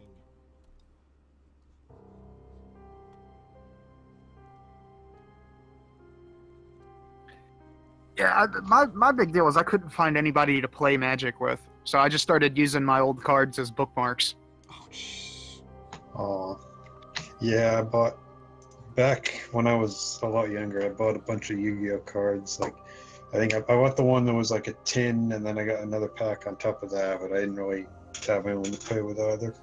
Well, Yu-Gi-Oh is just an embarrassment, man. That's just... I can't believe it's still going. Like, Sounds like somebody got sent to the Shadow Realm when they were 8. Oh, dude, no, I was already an adult when that came out, man. I was already, working stores that sold it when it first came out, and mind was blown, because just the acceleration of this, right? It's like Magic the Gathering came out, and that stuff was Satan. That was the devil trying to lure your soul into the... evil. Dude, I grew up in South Carolina in a Baptist, like Southern Baptist church. I know. Yeah. I remember when I first got into D&D, it was bad. Fucking zero for that. Yeah. But that was like, oh, yeah, I'm here in Michigan. I'm here in fucking Michigan, and this is still the reaction. and you're still hearing this stuff. It's like Satan and evil and blah blah. And then Pokemon comes out, and it's like, oh, this is kind of like cockfighting. That's not entirely cool. And some kids are getting bullied by older kids because of the valuable cards. So I heard about that Yu-Gi-Oh! shit too. Came out, and nothing, no reaction whatsoever to this goddamn game. And it's like this kid is this kid is possessed and kills people with the game and the cartoon, and it's like, dude, Well, in the what was the name of the company? The 4Kids version. It was all, you know, oh, you got sent to the Shadow Realm, you know, like, meanwhile you go and watch the original thing and it's all like, you know, no, people died. The Shadow Realm is a metaphor for death. this is my card, and this is what it does, and this is why your life points will be deleted in 3 turns, little Yugi. Are you sure you didn't play the bug? No, Card they won't guy know from the because first I arc. believe in the heart of the cards. Like he's fucking Kenny Rogers or something? What the fuck is this heart of the cards bullshit? Oh god. Really, guy? Heart of the cards. Oh god, what a goofy goddamn show. Yeah, they skipped the entire first season of the show, didn't they? I don't know. I think Yeah, I because that know- one, it didn't really. I've read the first 2 volumes of the manga, but that take place before the show, before the American version of the show started. It just kind of, it's like every chapter is a different game that they play until the end when they play like a D&D type of game. I know that the American version of the show was the whole Pegasus Island arc. That was the first season of that show. Yeah. And then they did that one that was like Hogwarts for Yu-Gi-Oh! But it's I stopped watching after the game, Pegasus arc. Oh yeah. Well, I never really got into watching it. I just kind of, well, because it was so ubiquitous, and I was doing conventions at that time as a wannabe artist. Shifting gears now to a wannabe writer, but yeah. So it was like ubiquitous. You would learn about this show through Mimetic Mutation and hanging around with the voice actors and stuff, because that show was popular and that would get butts in the door. Yeah, you'd pick up like even how to do a decent impersonation or some shit just by hanging out at conventions. And that's why I can do a spot on Weevil for no goddamn reason.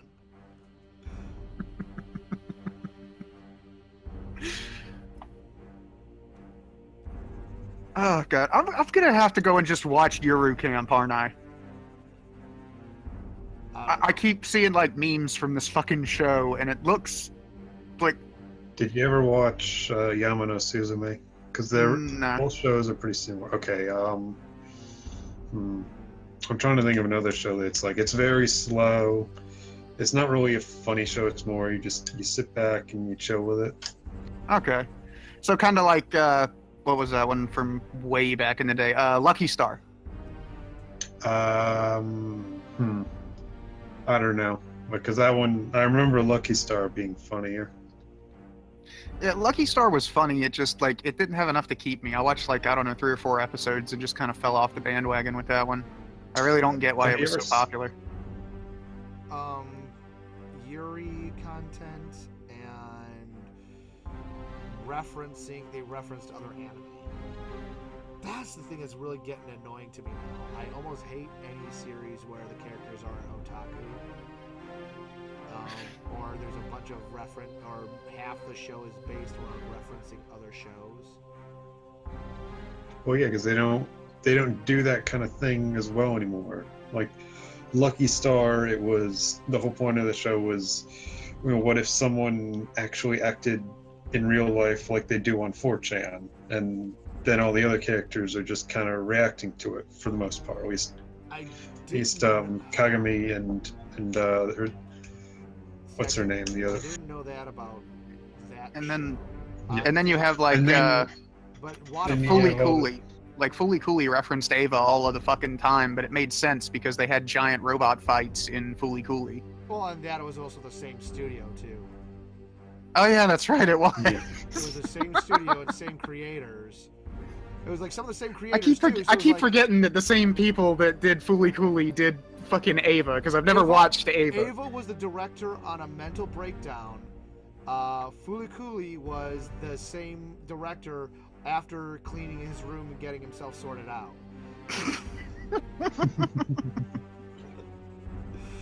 Oh my Man. gosh. I don't know if I can watch Ava again after Gamergate. I don't know if I can watch Ava in the first place. Why? What was the Gamergate fallout for Ava? Yeah. Remember, Acid Man had he always used Asuka as his avatar. Oh right. Yeah. There's some guy who was following my old Twitter account that was going by the name Acid Man, and he had Asuka as his avatar. Yeah, that's him. That's him? Fuck Wow. Paris. Okay. Yeah, he's the one who. Yeah, he's the one who sent all the dossiers to the FBI. Remember? Yeah. No, I watched the video. God. I'm trying to think. What's a better mecha show than Ava? I keep thinking Gurren Lagann. Asuka Oh, that Floyd one. was pretty good. My bro watched Gurren Lagann, and he literally never shuts the fuck up about that show. It sounds awesome. Other good show is like as I mentioned, Nescaflowne. And have you ever watched the parody dubs of those shows? Nescaflowne and End of was it Evangelion Re-Death? I'm guessing you guys have never heard of what I'm talking about.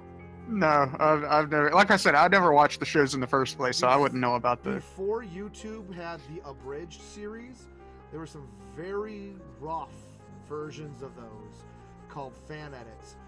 There were things like Evangelion Re-Death, in which the final angel is the Prince logo. Just descending from the heavens.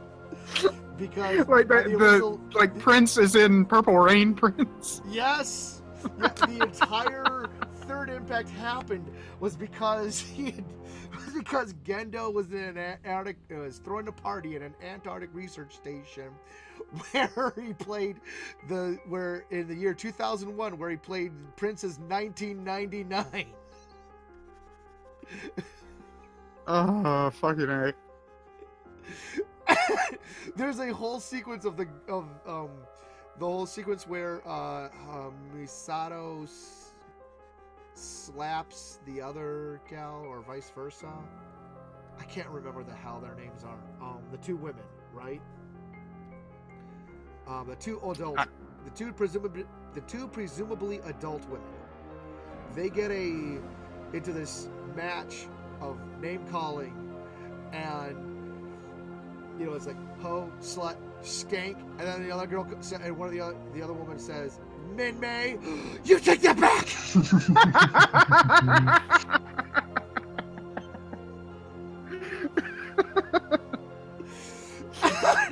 Fucking burned, man. Holy shit. And then there was Nescaflowne, in which your heroine is transported to a world that is run on coffee, and the Starbucks Empire instead of Starbucks, it's Starbucks Empire, led by Conchonnery. So much of this classic stuff I've just never heard of before. Oh yeah, I've got all these things. God damn it, I'm trying to remember the one where it was Fushigi Yugi and Get Backers going to an anime convention. This is Otakudom. Was juggling different series and different plots, because Cowboy Bebop was on her way to her first anime convention.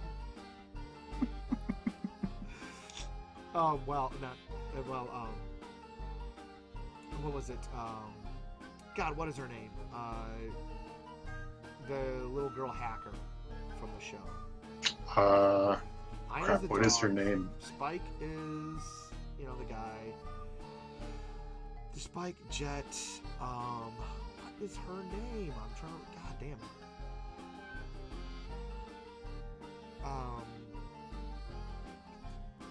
Anyways, she goes and it's the episode. Edward.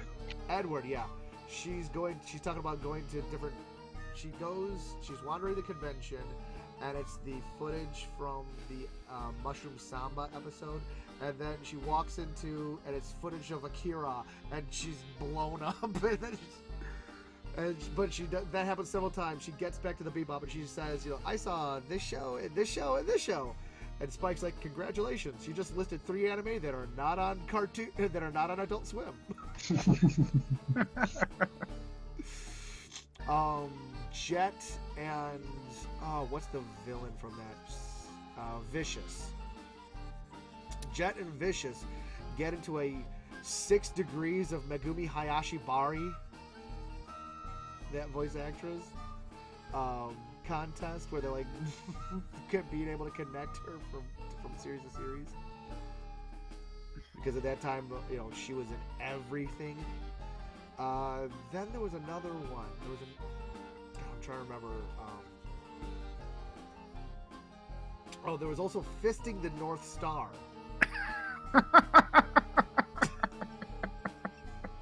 You can already guess the kind of lowbrow humor in that one, but yeah, these things. I have to go and fucking find that one now because I love Fist of the North Star. These shows during that early mid 2000s era of anime fandom, you didn't watch these things on YouTube like the abridged series.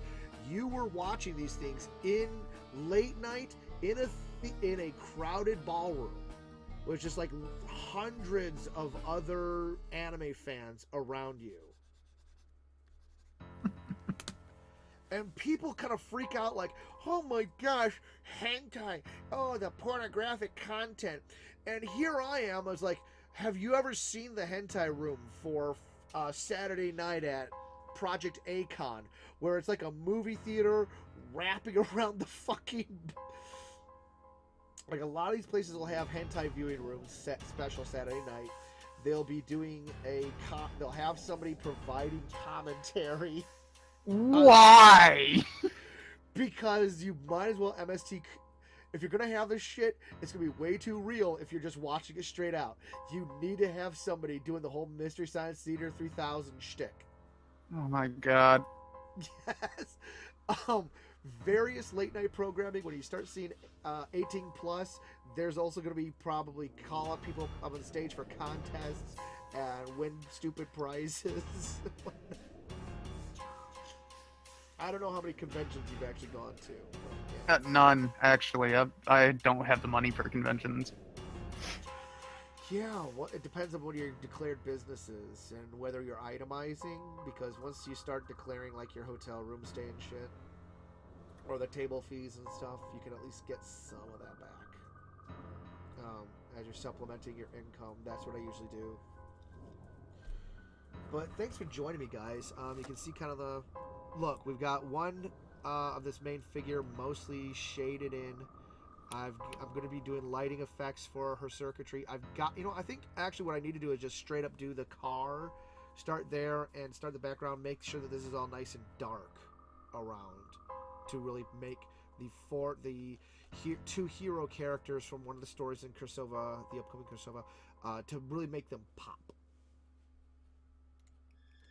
Oh, this is for JD's in the chat. JD. Get a mic so we can bring you on streams too. Yeah, eventually. Yeah, Ed. Oh, here he was even helping us with that. But it's like I've got about 20 minutes to get ready for work, so I'm gonna sign off. And thanks for joining me, guys. Yeah, no problem, man. Good. I'll be trying to do these regularly until I get this piece at least fixed.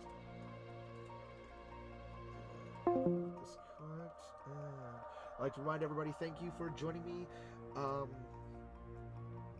That's Bar1 Scorpio, B as in boy, A-R, the number 1 Scorpio, S-C-O-R-P-I-O, on DeviantArt, Fur Affinity, Hentai Foundry, Steemit, Patreon,